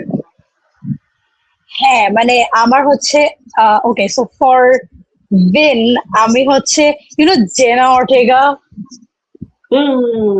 হ্যাঁ হ্যাঁ আই ডোন্ট নো মানে এগেন এটা অনেকেই বলছিল, আমার মনে হচ্ছে আচ্ছা make sense, but then again I don't really know how she will play into that, but জানি না, I think maybe it's the black hair, মানে I think জেনা Ortega she has black hair, so I think ওটা দেখে I was like আচ্ছা না ও বিয়ে হইলে অনেক ভালো হইতে পারে। And then okay, do you know Jensen Ackles? আচ্ছা, আমি সার্চ দিয়ে দেখে নিচ্ছি। আমি এখনই সুপার ন্যাচারাল যে ছিল এই ছেলেটা, দ্য বয়েজ ছিল, soldier boy. Yeah, so like basically Supernaturally he played the character. Did I feel like I don't know, আমার ওকে কেলসি আর অনেক ভালো লাগবে। I don't know. Yeah. So I'm basically দুজনেই মাথায় আছে আর কেউ ভাবে নাই, তার জন্য বাকি কোনটাই আমি চিন্তা করি না আমার কাছে। তোমার তাইলে দ্য বয়েজ এ দেখা উচিত, বিকজ দ্য বয়েজ হচ্ছে সে অনেকটা কেলসিয়ার লাইক ক্যারেক্টারের মধ্যে ছিল, যে আমি তো আমার এরা পার করে ফেলছি, আমি ওয়ার্ল্ড ওয়ার এর সময় হচ্ছে আমার সোলজার মানে সুপার হিরো এরা পার করে ফেলছি, তোমরা কেন আমাকে রিজারেক্ট করছো, আই হেট এভরিথিং, এই টাইপের খুবই ব্রিটিশ না একটা ক্যারেক্টার। তো you have to watch Soldier Boy. আমার কাছে ইয়াতে কি বলে ইনস্টায় আমার কাছে হচ্ছে আমি পাঠাবো আপনাকে, আই থিঙ্ক আমি সেভ করে রাখছিলাম ইয়ার জন্য। সো বেসিক্যালি একটা ছেলের ভিডিও অনেক আসতেছিল, মানে ওই ছেলেটা হচ্ছে basically he really wants to play Kelsier. So ও হচ্ছে বেসিক্যালি মানে ইনস্টায় ভিডিও দিয়ে দিয়ে he was just trying to get like get people to know him, and ও বারবার বলছিল যে ও অনেক বড় সমাইডার ফ্যান এন্ড ও অনেক চাই কেলসিয়ার রোলটা প্লে করতে এন্ড এভরিথিং। আমি পাইলে পাঠাবো আপনাকে, যে পেলে আবার। কাস্ট নিয়ে তো এখনো হচ্ছে শিওর কিছু জানানো হয়নি, বাট আচ্ছা একটা ব্যাপার ভেবে দেখো, লাইক এমসিইউ নিয়ে আমরা কাস্টিং বলো, সামনে তো মুভি আসতেছে, কবে আসতেছে এগুলো নিয়ে যত বেশি এক্সাইটেড। ফ্যান্টাসি বই থেকে যতগুলো সিরিজ হচ্ছে, সেটা হুইল অফ টাইম হোক, সেটা ধরো লর্ড অফ দ্য রিংস এর রিংস অফ পাওয়ার হোক, অথবা মিস্টবর্ন, সেই লেভেলের এক্সাইটমেন্ট জেনারেট করতে পারতেছে না। ওয়াই ডু ইউ থিঙ্ক এটা হচ্ছে? লাইক আমরা বইগুলো সম্পর্কে জানি, বইগুলো হচ্ছে ফেবুলাস সোর্স ম্যাটেরিয়ালস, অনেক ক্ষেত্রে এক্সিকিউশনও খুব ভালো হচ্ছে। লাইক হিজ ডার্ক ম্যাটেরিয়ালস একটা বুক সিরিজ, ওটা থেকে সেম নামে একটা সিরিজ হয়েছে, সিরিজটাও বেশ ভালো। হয়তো খুব বড় বাজেট ছিল না, তো ওটা নিয়ে তেমন একটা হাইপ দেখিনি। দেন হুইল অফ টাইম আমার মতে ভালো এক্সিকিউশন হয়নি, রিংস অফ পাওয়ার সেম ভালো হয়নি। However game of Thrones maybe একটা মানে একটা কি বলবো এখানে, Game of Thrones was very big and I think মানে অনেকে বলতেছিল যে মানে I think Stormlight Archive is also kind of planning to hit that mark, but again like the lack of excitement and the lack of মানে ওভাবেও অনেক বেশি হচ্ছে না। I think আমি অনেক কসমের কন্টেন্ট দেখে আমার কাছে অনেক আসে, বাট এখন এটা আসলে সিরিজ বের হইলে বোঝা যাবে যে অডিয়েন্স কিভাবে রিসিভ করতেছে জিনিসটা। অনেকে আছে না হয়তো সিরিজ দেখার পর এত ভালো লাগবে যে they will pick up the book hopefully. আর I think this is like a very question যে কেন ওভাবে হচ্ছে না, আই ডোন্ট নো। মানে আমার মনে হয় first of all even though it feels like মানুষজনের বই পড়ার হার অনেক বেড়ে গেছে, however okay I have to talk about this very carefully, so I think it's for a very specific kind of book. Okay, মানে একটা খুবই স্পেসিফিক কাইন্ড অফ বইয়ের হচ্ছে পড়ার রেট অনেক বাড়ছে, which is a good thing. Okay, people should read what they want and they should be like unapologetically okay about it. Okay, but also একটা জিনিস হচ্ছে আমাদের যে বিশ্রী reels addiction. Okay, we have the attention span like less than গোল্ডফিশের থেকেও কম, খুবই বিশ্রী অবস্থা। So just think about it like this, যে ওকে কেউ হয়তো শুনতেছে, হয়তো তার ফ্রেন্ড or তার ভাই বোন বা কেউ একজন is raving about Stormlight Archive and everything, and they thought যে আচ্ছা আমি দেখি, and তারপর সে দেখছে যে gigantic books একে তো অ্যাটেনশন স্প্যান পানির তলে, তার উপর এই বিশাল সাইজের বই দেখে they're gonna be like, you know what, no. And again, অনেকে আছে যে হয়তো এর আগে কখনো ফ্যান্টাসি পড়েই নাই, না থিঙ্ক অ্যাবাউট সামান যে কখনো ফ্যান্টাসি পড়ে নাই, সে স্টার্ট করছে স্টর্মলাইট আর্কাইভ দিয়ে, that could be a very bad book if you think about it. হ্যাঁ, সো আই থিঙ্ক অনেকগুলো ফ্যাক্টর একসাথে কাজ করছে, উইচ ইজ ওয়াই মানে ওরকম হচ্ছে না। বাট সিরিজটা অ্যাকচুয়ালি বের হইলে বোঝা যাবে আই থিঙ্ক ফ্যানরা কতটুকু পুশ করতে পারবে জিনিসটা। মানে ইটস লাইক সাপোজ ট্রেলার বের হইলো, এখন আমি শেয়ার দিলাম, আপনি শেয়ার দিলেন, people are talking about it online, তখন আরো বাইরের মানুষজন আরো বেশি ইন্টারেস্টেড হবে টু নো যাচ্ছে what is this really about, you know. So I think at the end of the day marketing কিরকম চলতেছে এন্ড অ্যাজ আ ফ্যান আমরা কতটুকু জিনিসটাকে আসলে পুশ করতে পারতেছি, সেটা অ্যাকচুয়ালি ফ্যাক্টর হিসেবে কাজ করবে। আচ্ছা, আমার না এখানে হচ্ছে সব থেকে বেস্ট কেস আমার কাছে মনে হয় game of Thrones.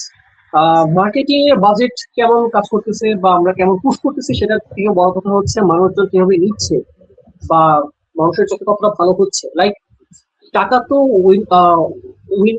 Wheel of টাইমেও ছিল, টাকা হচ্ছে অ্যামাজনের রিংস অফ পাওয়ারেও ছিল, কিন্তু সেগুলো ওয়ার্কআউট করে নাই বিকজ অ্যাজ কি বলবো ওয়াচেবল সিরিজ সেগুলো খুব একটা ভালো হয়ে ওঠে নাই। বেটার হচ্ছে হুইল অফ টাইম সেই ক্ষেত্রে তুলনামূলক ভালো, বাট গেম অফ থ্রোনস হচ্ছে অ্যাবসলিউটলি এমন একটা সিরিজ যেটা কিনা কয়েক সিজনের মধ্যে ওয়ার্ল্ড ওয়াইড ফেম পেয়ে গেছে, দেন মানুষজন বই সম্পর্কে জানছে এবং সে নিজের পপুলারিটি দিয়ে বইগুলোকেও সে পপুলার করে দিচ্ছে এবং অনেক মানুষকে ফ্যান্টাসিতে ঢুকাইছে। এরকম মানে ওয়াইড স্প্রেড ফ্যান্টাসি সিরিজ এত বিখ্যাত হবে এটা কিন্তু আমরা আগেও ভাবি নাই। বাট এইখানে একটা কি বলবো একটা ডিফারেন্ট উদাহরণ হচ্ছে হ্যারি পটার।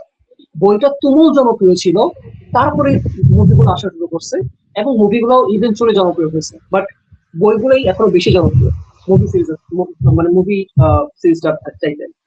অলসো হচ্ছে Lord of the Rings, But I বইগুলো think তুমুল জনপ্রিয়। Harry Potter এর ক্ষেত্রে the fact is Harry Potter is more accessible. Yeah. Accessible in a sense that it's very easy to get into. It's a middle grade. I think Harry Potter is middle grade fantasy. So যে কেউ পড়লে মানে জিনিসটা grasp করা অত difficult না। So again ওই কেউ যদি কখনো কোনো ফ্যান্টাসি না পড়ে সেও হ্যারি পটার অনেক ইজিলি পড়তে পারবে। But for it can't like the same cannot be said about Sanderson's books. You have to have some basic idea about fantasy before fully immersing yourself in there. Also ব্যাপার হচ্ছে Harry Potter মুভিগুলো যদি বলি যে সময় আসছিল সে সময় কিন্তু আমরা সর্বোচ্চ টেলিভিশন এরাতে প্রবেশ করছি, যখন ফোন সবার হাতে ছিল না। তো ওই সময়টাতে এসে একটা বই কিংবা মুভি ভালো পারফর্ম করা এটা এক্সপেক্টেড। বাট সেম ওয়েতে কিন্তু রিক রায়র্ডানের যেই অলিম্পিয়ান্স বা বলো ইয়াগুলা মানে হচ্ছে পার্সি জ্যাকসনের মুভিগুলো কিন্তু ভালো একটা পারফর্ম করেনি। আই থিঙ্ক এখানে মুভি মেকিং এরও বিষয় আছে। যেমন আমি পার্সোনালি যদি বলি, আমি জেনুইনলি অনেক চাইছিলাম যে স্টর্মলাইট আর্কাইভের অ্যানিমেশন হোক, আমি চাই না স্টর্মলাইট আর্কাইভের লাইভ অ্যাকশন হোক। আই ডোন্ট নো ওয়াই, মানে just I felt like animation হইলে জিনিসগুলো আরো মানে I don't really মানে did you watch Avatar the Last Airbender এর যে লাইভ অ্যাকশন নেটফ্লিক্স অ্যাডাপ্টেশন আছে? What do you think about that? না, আমি একদমই, কারণ অনেক কিছু আছে তাই না, it's bad. Like আমি জানি না, আমার অনেক খারাপ লাগছে দেখে, আমার অনেক মন খারাপ হয়েছে because I don't know, it's just bad for me. It was okay. So ওভাবে চিন্তা করলে এখন আমি হচ্ছে চিন্তা করছিলাম যে okay what if the CGI is really bad, like then I don't know. তো আমার মনে হচ্ছে অ্যানিমেশন হইলে অ্যাটলিস্ট ওই প্রবলেমটা হবে না আর কি। আর এত বড় একটা world, there just so many things, like even if you think about just the যে হাই স্টর্ম গুলা আসতো, let's not talk about the chasm fiends বা অন্য যে ইয়াগুলো শ্যাটার্ড প্লেনস এন্ড এভরিথিং, ওইদিকে আমি গেলাম না, আমি জাস্ট হাই স্টর্মের কথা বললাম। তো এই স্টর্মের যে ইন্টেন্সিটি গুলা মানে I feel like এটা কি সিজিআই দিয়ে মানে I'm pretty sure হয়তো পারবে, let's hope for the best, but যে অ্যানিমেশন হইলে হচ্ছে ওই ভয়টা থাকতো না আর কি, you know. একটা বিষয় হচ্ছে কোন মিডিয়ামে পুল আপ করা পসিবল, তার থেকে বড় কথা হচ্ছে যে মিডিয়ামে কাজ করতেছে যে মানুষগুলা ওরা কতটা ইনভেস্টেড। ইউনো, তুমি হচ্ছে একটা রবিনের সিরিজ নিয়ে কথা বলতেছিলে না, মানে মানুষজন কতটা ইনভেস্টেড ওই লোটার প্রতি, ওই গল্পটা বলার কত ইম্পর্টেন্ট তার কাছে, এটার একটা বিষয়। এন্ড কোনো কারণে অ্যানিমেশন নিয়ে যারা কাজ করে, বিশেষত যারা হচ্ছে ধরো অ্যানিমে অথবা মানে অ্যানিমে স্পেসিফিক্যালি যদি বলি, ওই মিডিয়ামে যারা কাজ করে তারা স্টোরিটার প্রতি খুব বেশি ইন্টারেস্টেড থাকে, ইউজুয়ালি আমি দেখে আসছি। তো ওই মিডিয়ামটাকে আমি এই কারণে পছন্দ করি যে একটা ওয়ার্ল্ড কে ফুটায় তোলা যেমন সম্ভব অ্যানিমেশনে, তেমনি ভাবে হচ্ছে ওই মানুষগুলার যেই ইচ্ছাটা সেটা খুব ইম্পর্টেন্ট। কোনো কারণে ফিল্ম ইন্ডাস্ট্রিতে, লাইভ অ্যাকশন ফিল্ম ইন্ডাস্ট্রি জিনিসটা খুব ফেইডেড হয়ে আসে always. I don't know why it happens. I feel like okay, I just have a theory again. আমার মনে হয় যে the fact that the things that are owned by Netflix, because I think they are just thinking যে কিভাবে maximum amount of profit আনা যাবে এখান থেকে, you know. So I think ওইটার কারণেও লাইভ অ্যাকশন গুলো এখন জাস্ট অত ভালো করতে পারতেছে না, because you have to have some form of passion for the work project that you're working on. So if you're just thinking about making money, then মানে ওটা তো আর হবে না। So I think এই কারণে হইতে পারে যে live action, because I don't know, I feel like Avatar the Last Airbender, they could have done so much more, অনেক ভালো কিছু করতে পারতো এখান থেকে। I was very excited for the live action, but এরপর তো পুরা নষ্ট করে দিল জিনিসটা। বাই দ্য ওয়ে, তোমার তাইলে হচ্ছে লাস্ট যে মুভিটা আসছে ওটা দেখা উচিত, ওই যে লিজেন্ড অফ এভাটার এন্ড। এত ভালো লাগছে ভাই, এত সুন্দর হয়েছে। এবং যেই মেয়েটা ডিরেক্টর, মানে ওর লাইফের বেস্ট কাজ বলা যেতে পারে, সে অনেক আগে থেকে একদম ডিসির অ্যানিমেশন, মানে ডিসির অ্যানিমেটেড ওয়ান্ডার ওম্যান, ব্যাটম্যানের একটা দুটা মুভি এগুলো করে করে, এবং তার ফিল্মোগ্রাফি যখন দেখছি, অনেকগুলো কাজে তার ইভেন ক্রেডিট দেওয়া হয়নি বা নাম মেনশন করা হয়নি, but she has been in so many projects.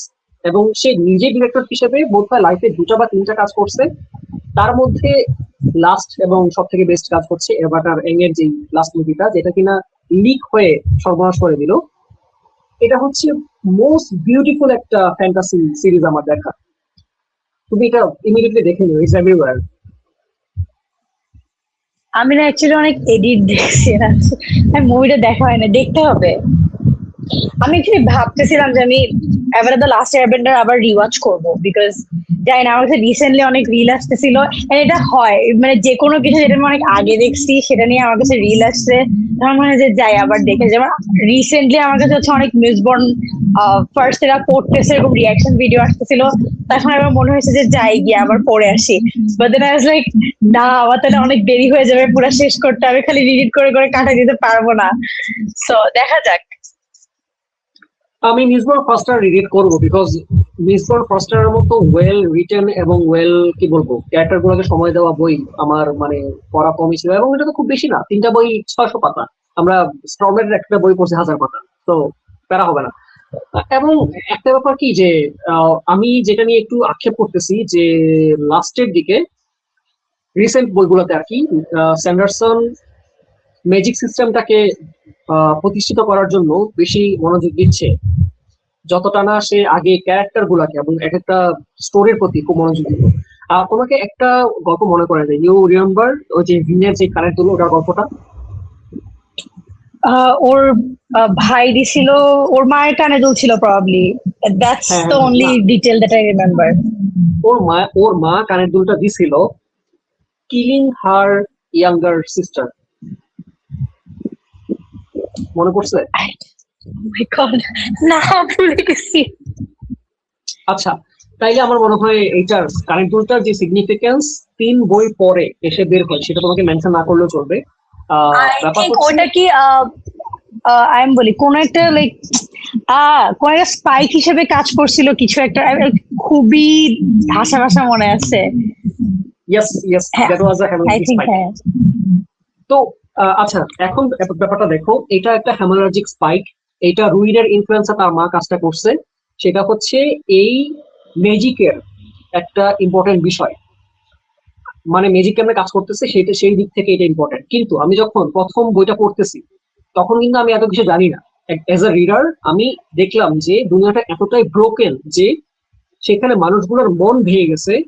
সেখানে একটা মা তার ছোট সন্তানকে মেরে ফেলছে, বিকজ সে দুইটা সন্তানকে পালতে পারতেছে না, বিকজ সে বড় সন্তানকে এতটাই বাঁচায় রাখতে চায় এবং বেশি পছন্দ করে যে ছোট সন্তানকে হত্যা করে সেই হত্যার অস্ত্র দিয়ে সে বড় সন্তানকে কানের দুল বানায় দিচ্ছে।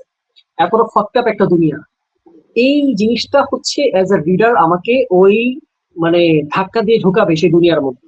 এরকম বিউটিফুল স্টোরি লাইন ছিল স্যান্ডারসনের মিস বর্নে এবং স্টর্মলাইটে যেটা কন্টিনিউড হয়েছে।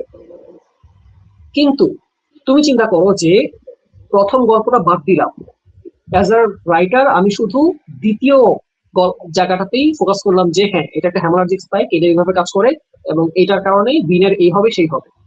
কিন্তু ওর বড় হওয়ার গল্পের মধ্যে যে এমন একটা ধাক্কা আছে সেটাকে আমি যত্ন করে বলতে গুরুত্ব দিলাম না। How would you felt?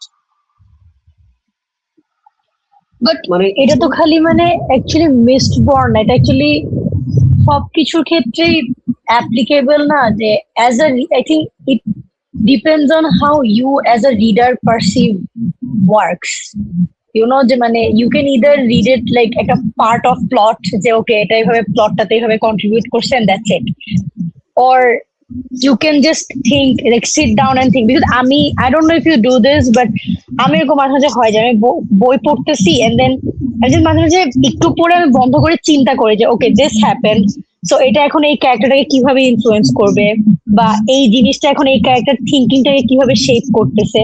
But I don't think everyone reads it like that, you know. অনেকের জন্য ইটস জাস্ট একটা প্লট, ভাল লাগছে, একটা প্লট টুইস্ট আসছে, I am very shocked, I didn't see that coming, like the thrill of it, that's fun, and now I am gonna move on. So I think ওটা reader wise vary করে।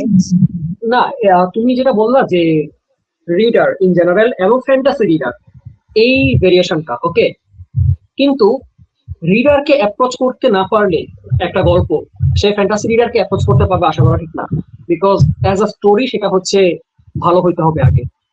তো তুমি গল্পটাকে বাদ দিয়ে fantasy এলিমেন্টটাকে প্রাধান্য দিচ্ছ এবং ওটাকেই খালি দেখাচ্ছ, তাহলে কিন্তু তোমার গল্পের যে এপিলটা সেটা আর পাঠক পাচ্ছে না। এবং এটা হচ্ছে আমার এখনকার বইগুলো নিয়ে একটু কমপ্লেন আর কি। বাট মানে জিনিসটা তো I think it has less to do with the author and more to do with the reader না, মানে সে না। কিভাবে জিনিসটা পারসিভ করতেছে। না না, এটা তো পারসেপশন না, বিকজ যদি ধরো বিনের গল্পটা যেভাবে বলা হয়েছে আমি ওটাকে ধরলাম যে ওখানে হচ্ছে রিডার হিসেবে পারসিভ করার বিষয় আছে, আবার ওখানে মানে লেখকও অনেক কিছু দিছে। তো ওখানে হচ্ছে কোন রিডার একটা হোলিস্টিক ইমেজ পাবে, কোন রিডার পাবে না, শুধু স্টোরি হিসেবে পড়বে। কিন্তু যদি লেখক হিসেবে ওই জিনিসটাই প্রোভাইড না করে, that happen in letter books. আচ্ছা, আমি বুঝছি এবার। Yeah. তো এইখানে হচ্ছে আমি লস্ট মেটাল করে যেটা খুব আক্ষেপ করছি আর কি, যে খুবই দ্রুত দ্রুত অনেক কিছু দিয়ে গেছে, অনেক কিছু তোমাকে জানতে হবে, এগুলো পরের বইয়ের জন্য দরকারি, জানো জানো জানো জানো জানো, এই জিনিসপাতি নতুন করে মানে ইনফ্লুয়েন্স হয়েছে। কেমন একটা জানি মানে ওই পড়ার জন্য পড়ে যাচ্ছি টাইপের একটা বিষয় হলো। বাই দ্য ওয়ে, এটা কিন্তু খুব মানে বেশি বইয়ের ক্ষেত্রে ঘটে নাই, লাস্ট দুইটা বই লস্ট মেটাল আর তোমরা। But then again secret project যেগুলো আছে ওইটার তো কোনোটার কি আর সেকেন্ডে আসবে নাকি, ওগুলা in and of itself just একটা স্ট্যান্ডঅ্যালোন বই? আসতে পারে, Tress of the Emerald Sea continue করতে পারে, সানলিট ম্যান কন্টিনিউ করবে, union the Nightmare Painter now করতে পারে, দরকার নাই। But Sunlit Man most obviously হয়তো কন্টিনিউ করবে। সানলিট ম্যান হচ্ছে উইন্ডেড ট্রুথের পরে দ্যাট ওয়ান বুক যেটা পড়া উচিত। ওকে, আচ্ছা পড়বো, let me get that. Please get there soon. I think আমার আরো 1 বছর লাগবে, মানে আমি বাড়ায় ধরতেছি 1 বছর লাগবে, বিকজ আমি যে ঢাকায় গেলে আমি ওথব্রিঙ্গার ধরবো, তারপরে তো ও মাই গড আমি বলতে গেলে আই ফিল সো ওভারওয়েলমড। তুমি তো বহুত ফাস্ট পড়ো, স্টিল হচ্ছে তোমার 1 বছর বা তার বেশি লাগবেই। মানে জিনিস হচ্ছে আমি যদি রিডিটটা না করতাম তাইলে আমার না এত টাইম লাগতো না, মানে আমি তো এপ্রিল থেকে আবার রিডিট করা শুরু করছি, ওই রিডিট করে ঝামেলা বাঁধাইছি। এই যদি অবস্থা জানতাম তাহলে হচ্ছে আমি তখন থেকে নোট রাখতাম যে এই ব্যাপারগুলো জানতে হবে, এগুলো রিভিজিট করতে হবে, তুমি যাতে বই না আসলে পড়ো। মানে অনেক কিছু আমি ভুলে গেছিলাম, যেমন I think okay this is a spoiler for words of radiance, হ্যাঁ, তো Yeah, বেসিক্যালি আমি ভুলে গেছিলাম যে যখন হচ্ছে যে বেসিক্যালি কেলসি আর এই যে শালানের ভাইকে মারছিল, এই জিনিসটা আমি এ- একদম ভুলে গেছিলাম। Wait, did you forget Kelsier? About that? Kelsier? Sorry, sorry, Karen, Karen, sorry, sorry, Wow. হ্যাঁ, হ্যাঁ, ক্যারেন হচ্ছে যে বেসিক্যালি শাওনের ভাইকে মারছিল। এই ডিটেলটা আমি পুরো, it's a very important detail, but আমার মাথা থেকে ছুটে গেছিল। এরপরে আম, এলোকার যে পরে গিয়ে he says the words, you know, Oathbringer এর লাস্টের দিকে গিয়ে এলোকার হ্যাঁ। আমি আমি কিন্তু এটা একদম পুরা ভুলে গেছিলাম। আমি আই গেস কি ওথব্রিঙ্গার নিয়ে একটা মিম আসছিল, and তখন আমি থেকে আল্লাহ আমি তো স্পয়লার পেয়ে গেছি। Technically it's not a spoiler because I already red this book, but আমি তো ভুলে গেছিলাম। সো পড়তে গেলে তখন আমি প্লট টুইস্ট হিসেবে পাইতাম, বাট যাই হোক অনেক কিছু ভুলে গেছি।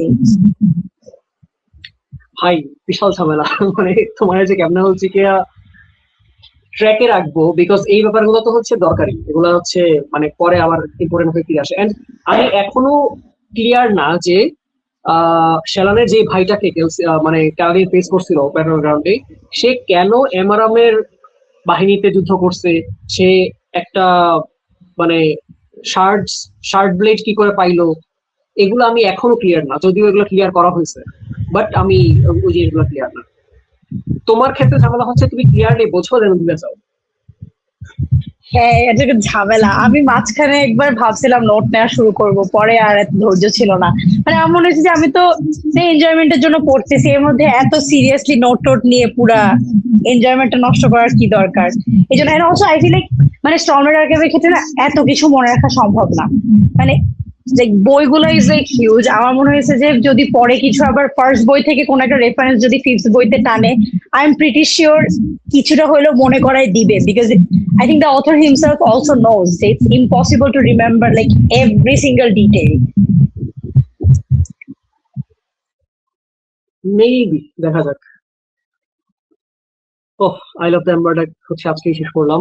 এন্ড আই লাভ দ্য এম্বারডার আমার খুব প্রিয় একটা স্টোরি দুনিয়াতে ফেরত নিচ্ছে, সেটা হচ্ছে six of the dusk. Six of the dusk হচ্ছে একটা ধরো সমুদ্র বেষ্টিত আহ, সভ্যতার কথা বলে। হাওয়াই দ্বীপপুঞ্জে যেমন যে চারপাশে পানি, মানুষজন হচ্ছে নৌকার উপরে ডিপেন্ড করে, এরকম ওয়েফেয়ারিং একটা জাতির গল্প। আমার খুবই ভালো লাগছিল গল্পটা, because I love sea, I love pirate stories. তো ওইটা থেকে যে একটা নভেল বানাইছে, আমি খুবই মজা নিয়ে পড়তেছিলাম, কিন্তু মাঝখানে এসে ঘেটে গেছে, বিকজ অনেক ডিটেল নিয়ে আসছে নতুন নতুন করে, ড্রাগন নিয়ে আসছে, ইউনো। আচ্ছা, তুমি রোশানের ড্রাগনদেরকে পাইছো? ড্রাগন না, না, ডুড, আমি জানতাম না। ও মাই গড। না না, রোশানের ড্রাগনকে ড্রাগন রূপে দেখা যায় না, ভয় পেও না। তুমি তাকে চেনো, you have known about that person, but সে যে ড্রাগন সেটা তুমি পরে এসে জানবা। কেন? ও মাই গড, আমি এরকম করলে তো হবে না। আমি তো পরে দেখা যাবে ওদ্রিগার না পড়ে আমি রেজমা পার্ট ধরে ফেলছি। না, ওভারথিঙ্কার করো, তারপরে হচ্ছে গিয়ে চলে আসো। আচ্ছা, যেই 16 জন শার্ট ইয়া ছিল, মানে হচ্ছে যারা হচ্ছে গিয়ে অ্যাডোনাজিয়ামের শার্ট গুলা কিনেছিল, হুম। মনে আছে? তারা সবাই তো নেসেসারিলি হিউম্যান না, না। এইটাই। ওকে। এবং এটা হচ্ছে ইম্পর্টেন্ট ব্যাপার। আচ্ছা, তুমি গার্ডিয়ান্স অফ দ্য গ্যালাক্সি দেখছো না? হ্যাঁ, দেখছি। ওদের যেই পিটার কুইলের যে টিমের প্রত্যেকটা সদস্য কিন্তু এক একটা স্পিসিজের। হুম। তো আই লাভ দ্য এম্বারডারকে এরকম একটা টিম দেখায়, এটা সব থেকে মজা লাগছে আমার, যে এখন কসমিয়ার এতই ভাস্ট যে we are seeing so many species যারা নেসেসারিলি হিউম্যান না। আমরা এতদিন পর্যন্ত স্টর্মলাইট পর্যন্ত আমরা খালি হিউম্যানদেরকে দেখে আসছি, এখন অনেক অনেক types of humans and other species এখানে আছে। দেন again, মিসবর্নের যে ছিল, ইনকুইজিটর ছিল, were they humans in the first? মানে অবভিয়াসলি ওরা হিউম্যান ছিল, বাট দেন দে ডাইড, তাই না? সো ওরা কি হিউম্যান? হ্যাঁ। Inquisitor didn't die, they become immortal but they didn't die. But then again মানে whatever remains of them, like, can that be considered human? Like, are they actually human? তুমি তাহলে মিসবর্ন থেকে কি বলবা? ইনকুইজিটরদের তো মানে ব্যাপারটা হচ্ছে, মিসবর্নদের থেকে ইনকুইজিটরদের পার্থক্য হচ্ছে ওরা they have all the power যেগুলো কিনা তাকে দেওয়া হয়েছে, এবং সে হচ্ছে সেই শার্ডের হাতে বন্দি, উরুইন অথবা হারমোনি তার হাতে বন্দি, এইটুকুই। হাউএভার বাট তার, এরকম কিছু ছিল না। আচ্ছা, না বলেন, এখন বলতেছি। না এরকম হইলে মানে এরকম ইনভেস্টেড বেশি হয়ে গেলে তখন তার যে আগের যে পরিচয়টা এটা সে কিন্তু ভুলতে শুরু করে, যে যত বেশি হচ্ছে এরকম বাইরে থেকে ইনভেস্টেশন পায় এরকম ভাবে। বাট আমরা তো মার্শকে দেখছি সেকেন্ড এরাতে, তো মার্শের খুব একটা তফাৎ হয় নাই, সে তো হাজার হাজার বছর বছর ধরে বেঁচে আছে। বাট বেসিক্যালি আমার যতটুকু মনে পড়ে, inquisitors like they could probably heal themselves, তাই না? হ্যাঁ, একদম মিসবন্ডের মতো। এবং এই কারণে হচ্ছে ইনকুইজিটররা বেসিক্যালি ইমমর্টাল, বিকজ যারা গোল্ড পেরিং যারা আছে, মানে যারা হচ্ছে মানে গোল্ডের পেরুকেমি করতে পারে এবং গোল্ডের এলিমেন্ট করতে পারে, এটা কিন্তু সেকেন্ড এরাতে এরকম একটা ক্যারেক্টার ছিল, এই যে মাইলস 100 লাইভস। তো তারা হচ্ছে, তারা বেসিক্যালি ইমমর্টাল, তারা একই সাথে পেরুকেমি দিয়ে এবং এলিমেন্টসি দিয়ে এটা ম্যানিপুলেট করে। তো ইনকুইজিটরের সেম কাজটা করে, এবং ইনকুইজিটর বানানোর জন্য একজন পেরোকেমিস্টকে আরেকজন এলিমেন্টসারকে কথা দিয়ে দিত।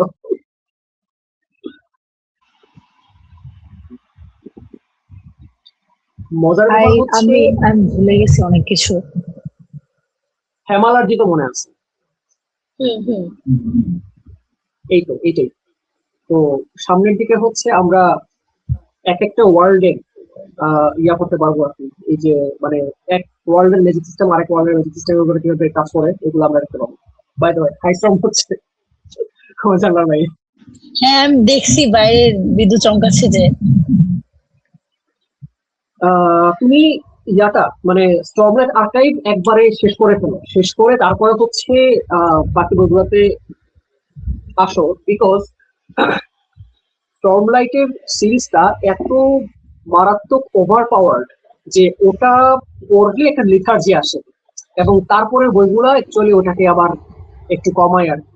কারণ এত হেভিলি ইনভেস্টেড একটা ওয়ার্ল্ড, যেখানে কিনা একটা ঝড়ের মধ্যে ইনভেস্টিচার বিরাজ করতেছে, যেখানে প্রত্যেকটা রেডিয়েন্ট হচ্ছে গিয়া প্রচন্ড পাওয়ারফুল, মানে এই এরকম নজির তো আর কোথাও নাই অন্য ওয়ার্ল্ড গুলোতে। তো এই কারণে আমার সানলিটমেন্ট পরে হচ্ছে শান্তি পাইছি। আমাকে প্রথমেই হচ্ছে সেই বিশাল পাওয়ার লেভেল থেকে নামায় আনছে, তারপরে হচ্ছে গিয়ে আস্তে আস্তে ধাতস্থ করাইছে। তো মানে I don't no, but like হিতে বিপরীত হইতে পারে না? লাইক হোয়াট ইফ, মানে পরে এরপর আমি like oh my god wow, এরপর আমি ট্রেসাজারের সি ধরলাম, সো তখন am I not going to be disappointed যে আরে কি পড়লাম আর এখন কি পড়তেছি। এইটা ফিল হইতে পারে। এই জন্য বলতেছি যে আচ্ছা তুমি যদি এভাবে পড়ো যে let me bring up the reading order আবার। স্টর্মলাইট আর্কাইভের সবগুলো বই কারণে একবারে পড়ে ফেলা উচিত, মাঝখানের বইগুলোকে একটু পাঞ্চে রাখতে পারি সেটা মানে সেই জায়গা থেকে। উইন্ড এন্ড ট্রুথের পরে পড়া উচিত সানলিটমেন্ট। আমার এটা একদম হচ্ছে মানে সানলিটমেন্ট নিয়ে এভাবে কেউ বলে না, বাট আমি বলবো যে সানলিটমেন্ট অবশ্যই উইন্ড এন্ড ট্রুথের পরে has to be the book to read. তারপরে হচ্ছে বাকিগুলো এই কি বলবো সিক্রেট প্রজেক্টর। এই ব্যাপারটা আসলে লিথার্জি, মানে এত ওভার পাওয়ার্ড ম্যাজিক সিস্টেম আমরা দেখছি স্টর্মলাইটে, তারপরে এসে দুম করে আবার টোন ডাউন হয়ে যাওয়া, এটা নেওয়াটা প্রথমবার একটু ঝামেলা লাগে, বাট কেটে যায়। স্যান্ডারসন হচ্ছে ওই ব্যবস্থা করে রাখছে, সানলিটমেন্ট খুব সুন্দর ভাবে ইয়াটা করে আর কি, মানে টোন ডাউনটা করে। দেখি হাউ দ্যাট গোজ।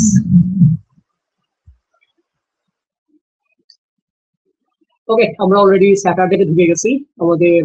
তুমি আসছো ভালো হয়েছে, আমরা একা বকব করতে হয় নাই, ইভেন যদি আজকে তো কোনো দর্শকই আসে নাই, 13টা রিয়েক্ট করছে মাত্র, বাট অনেকদিন পরে স্টর্ম আরে স্যান্ডারসন নিয়ে আড্ডা দিতে পারছি কারোর সাথে, বেশ ভালো হইলো। আহ, আমি এখন থেকে প্রত্যেকটা বইয়ের নোট নেওয়া শুরু করবো। তোমার কখন মানে এখন হচ্ছে পিছিয়ে পড়তে দেওয়া যাবে না। তুমি বই না শেষ করলে নোট আমি আড্ডা দিতে করে, পারবো। আমি বলি নোট করে এরপরে ওটা স্ক্যানারে স্ক্যান করে পিডিএফ বানায় আমার সাথে শেয়ার করে রাখবেন, বিকজ আমি লেজিট আমি ভুলে যাব। Guide, Cosmere guide. আসলে মানে সম্ভব না, বিকজ আমি প্রিটি শিওর আমি উইন্ডার ট্রুথ শেষ করে এরপর স্টর্মলাইটের সিরিজ বেরোতে বেরোতে দেখা যাবে সব গিলে ফেলছি। অলসো হোয়াইট স্যান্ড তোমার পড়া বাকি আছে। ও হোয়াইট হ্যাঁ, স্যান্ড ভালো। এটা পড়ি নাই আমি, মানে এটা আমার লিস্টেও নাই, মানে আমি জানি না, এটা কোনো কনসিডারেশনই নিই নাই। হোয়াইট স্যান্ড আসলে না পড়লেও চলবে, হোয়াইট স্যান্ড ভালো হয়নি, একদম ভালো হয়নি গল্প। আম, ওখানে কিছু ওয়ার্ল্ড হপার ক্যারেক্টার আছে, এদেরকে পরে দেখা যাবে, এছাড়া তেমন কিছু না। তো কসমিয়ার মেড ইজি আমি এখন বানাবো বলার জন্য। ও বাই দ্য ওয়ে, এখনো যদি দর্শকরা কেউ থেকে থাকেন, এই হচ্ছে মিস্টার আবুজাত্রা ইউটিউব চ্যানেল, যেটাকে আপনারা কমেন্ট থেকে ঘুরে আসতে পারবেন লিংক করে, এবং এই হচ্ছে মিস্টার আবুজাত্রা বুকস্টাগ্রাম অ্যাকাউন্ট, যেটা লিংক কমেন্টে দেওয়া আছে। এবং এই ছাড়াও আমরা আজকে শোতে আমাদের সাথে ছিল মৃদুলা ফ্রম বুকট্রোভার্ট রিং। তো মাহরিন, মেজাদ মাহরিন মৃদুলা আমাদের সাথে আজকে গল্পের আড্ডায় এতক্ষণ সময় দিয়েছে। তো তার ইনস্টাগ্রাম অ্যাকাউন্ট আপনারা ঘুরে আসবেন। একটা ছবি অ্যাড করলে বা অ্যাভাটার অ্যাড করলে সুবিধা হইতো, যেটার টাইম আমি দেইনি তোমাকে। তো এই টাইমের মধ্যে শর্ট নোটিসে হচ্ছে হাজির হয়ে যাওয়ার জন্য অনেক অনেক ধন্যবাদ। I wish. ও বাইরে তুমি কি গিটার আনবে নাকি থাকায়? আমি এখনো চিটাগং, আমি আই গেস পরশু দিন আসবো। ওকে। ঢাকার ওয়েদার খুবই বাজে ভাই, আমি গিয়ে গরম পাইছি, বিরক্তিকর গরম পাইছি। চিরাঙে বৃষ্টি হচ্ছে? চিটাগের ওয়েদার, চিটাগে হ্যাঁ চিটাগং অনেক বৃষ্টি হচ্ছে, বাট ইটস লাইক মানে ওরকম বৃষ্টি না যে মানে ঠান্ডা হয়ে যাবে দুনিয়া, ইটস লাইক বৃষ্টি যত হচ্ছে গরম তত বাড়তেছে। না, কুমিল্লা সেদিক থেকে মনে হয় সব দিক থেকে ভালো আছে, গরম বাড়ে নাই, রেগুলারলি একটু একটু করে বৃষ্টি হচ্ছে, আরামে আছে। পানি জমে নাই, সব থেকে শান্তির বিষয়, কুমিল্লায় পানি জমে নাই। না চিটাগে গতকালকে অনেক বৃষ্টি হচ্ছিল, আমি ভাবছিলাম পানি জমে যাবে, পরে চিটাগে এমনি একটু বৃষ্টি হলে পানি জমে যায় ঢাকার মতো, পরে দেখি যে কিছুই হয়নি সেরকম, গুড ফর আস। ভাই, এই ব্যাপারটা আমাকে মাত্র কিছু করলো, আমি এখন কি করবো? আমার তো সব মানে স্ট্যান্ডার্ড শেষ, আমি কি করবো? ওই যে কি জানি একটা বললেন না, ফ্রুগাল উইজার্ডস হ্যান্ডবুক ফর, ওইটা পড়ে ফেলেন। বাজে। মানে যেহেতু এখন আর কিছু করারই নাই, মানে something is better then nothing. হ্যাঁ, আবার ড্রাগন স্টিল সিরিজটা খোঁজা লাগবে, ড্রাগন স্টিলের কোনো বই আগে লিখছে কিনা। মানে সে হচ্ছে প্ল্যানের বাইরে কিছু বই আগে লিখে ফেলছিল, পরে ওগুলাকে ক্যানন বানায় নাই, বাট ওগুলা কিছু জিনিস পত্রে আসছে, ফয়ের আসছে, ইয়লেন আসছে। ড্রাগন স্টিলটা খুঁজে দেখো, by the way I am reading this book. মজা আছে। এটা কি রাইটারটার নাম দেখতেছি না। নারায়ণ গঙ্গোপাধ্যায়, এটা হচ্ছে টেরিগার লেখক। ও মাই গড, ইয়া পড়া হয়েছিল আপনার কখনো মামার বিয়ের বরযাত্রী? ও না না না না, বইটা দেখছি। ওটা পড়ে দেখতে পারেন, ওটা কিছুটা টেনিদার ছোঁয়া আছে, বাট খুবই সুন্দর, ছোট ছোট অনেকগুলো গল্প, ভালো। হম, এটা হচ্ছে আমার ভাগ্নেদেরকে দেখাচ্ছিলাম, দেখ। তো ওই বইটা, তো ঘরে যে বইগুলো জমে আছে এগুলো একটা একটা করে পড়ে ফেলা লাগবে। যেমন একটা বইকে আমি স্ট্যান্ড বানাইছি, এই হচ্ছে সেই বইটা, এটা খুব ভালো লাগে, প্রাচীন সভ্যতা ও প্রত্নতত্ত্ব। এটা হচ্ছে অনেকগুলা মিথোলজিক্যাল স্টোরিকে কম্পাইল করছে, এন্ড সেগুলোর পেছনে যে আর্কিওলজিক্যাল এক্সপিডিশন গুলো আছে বা ফাইন্ডিংস গুলো আছে সেগুলো নিয়ে আলোচনা করছে। সো একই সাথে মিথ এবং মিথের সাথে কতটুকু ট্রুথ বা হিস্টোরি প্রমাণিত ডাটা আছে সেগুলো নিয়ে একটু আলোকপাত করে। তো অনেকটা বই। তুমি এখন কি পড়তেছো? এটা অ্যাড দেখছিলাম আমি ফেসবুকে, কিন্তু আমি কোনো রিভিউ পাচ্ছিলাম না, তো এই জন্য আর নিই নাই। আর আমি হচ্ছে এখন ইয়া পড়ছি, ওয়ান পিসের ভলিউম 17 পড়তেছি, চেষ্টা করব কালকের মধ্যে 18টা পড়ে ফেলতে, বিকজ তাইলে হচ্ছে আমাকে আর এই বই ক্যারি করে ঢাকা নিয়ে যাওয়া লাগবে না, তো এই জন্য তাড়াতাড়ি করে পড়তেছি। তুমি সব হার্ড কপি পড়ো না? মানে আমার না অ্যাকচুয়ালি মানে কমিক্স মানে ইপাব পড়ে ফেলা যায় কিন্ডেলে, কিন্তু কমিক্স না অ্যাকচুয়ালি ফোনের স্ক্রিনে পড়তে অনেক কষ্ট হয়। আর আমি অনেক ট্রাই করছিলাম কমিক্স কিন্ডেলে করার, বাট পারতেছিলাম না। তো এই জন্য কমিক্স হচ্ছে যে হার্ড কপি হচ্ছে মোস্টলি পড়া হয়। ও, have you been to কিনোকুনিয়া?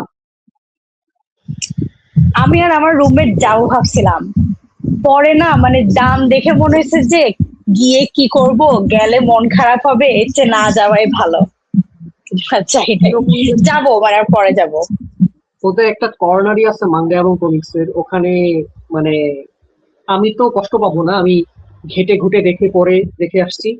Manga পড়তে পারবো না, কারণ মাঙ্গা পড়তে আলাদা ধৈর্য নিয়ে বসা লাগবে, আর ওখানে বসার জায়গা নাই। তো দেখেই শান্তি, মানে অরিজিনাল মাঙ্গা বই। বাংলাদেশে মানে বাংলাদেশি যে প্রিন্ট গুলো আছে মাঙ্গার, সেগুলা মন ভরায় না। অরিজিনাল এটা মাঙ্গা। এবার জিনিসটা হচ্ছে যে মানে বা আমার হচ্ছে যে আমি গিয়ে পছন্দ করব, কিন্তু এবার সেটা আমি ঘরে আনতে পারবো না, তো থাক, এর চেয়ে নাই যাই। Extremely over priced. I don't no Y. মানে ইভেন বিদেশি কিনোকুনিয়াতে এত দাম রাখে না।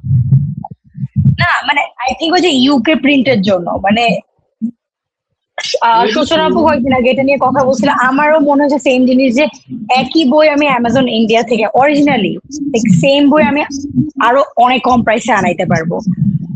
বাট আই গেস ওই যে ইউকে প্রিন্টের জন্য হচ্ছে যে আই থিঙ্ক শিপিং টিপিং মিলায়, ট্যাক্স মিলায় হচ্ছে যে অ্যাবসার্ড দাম।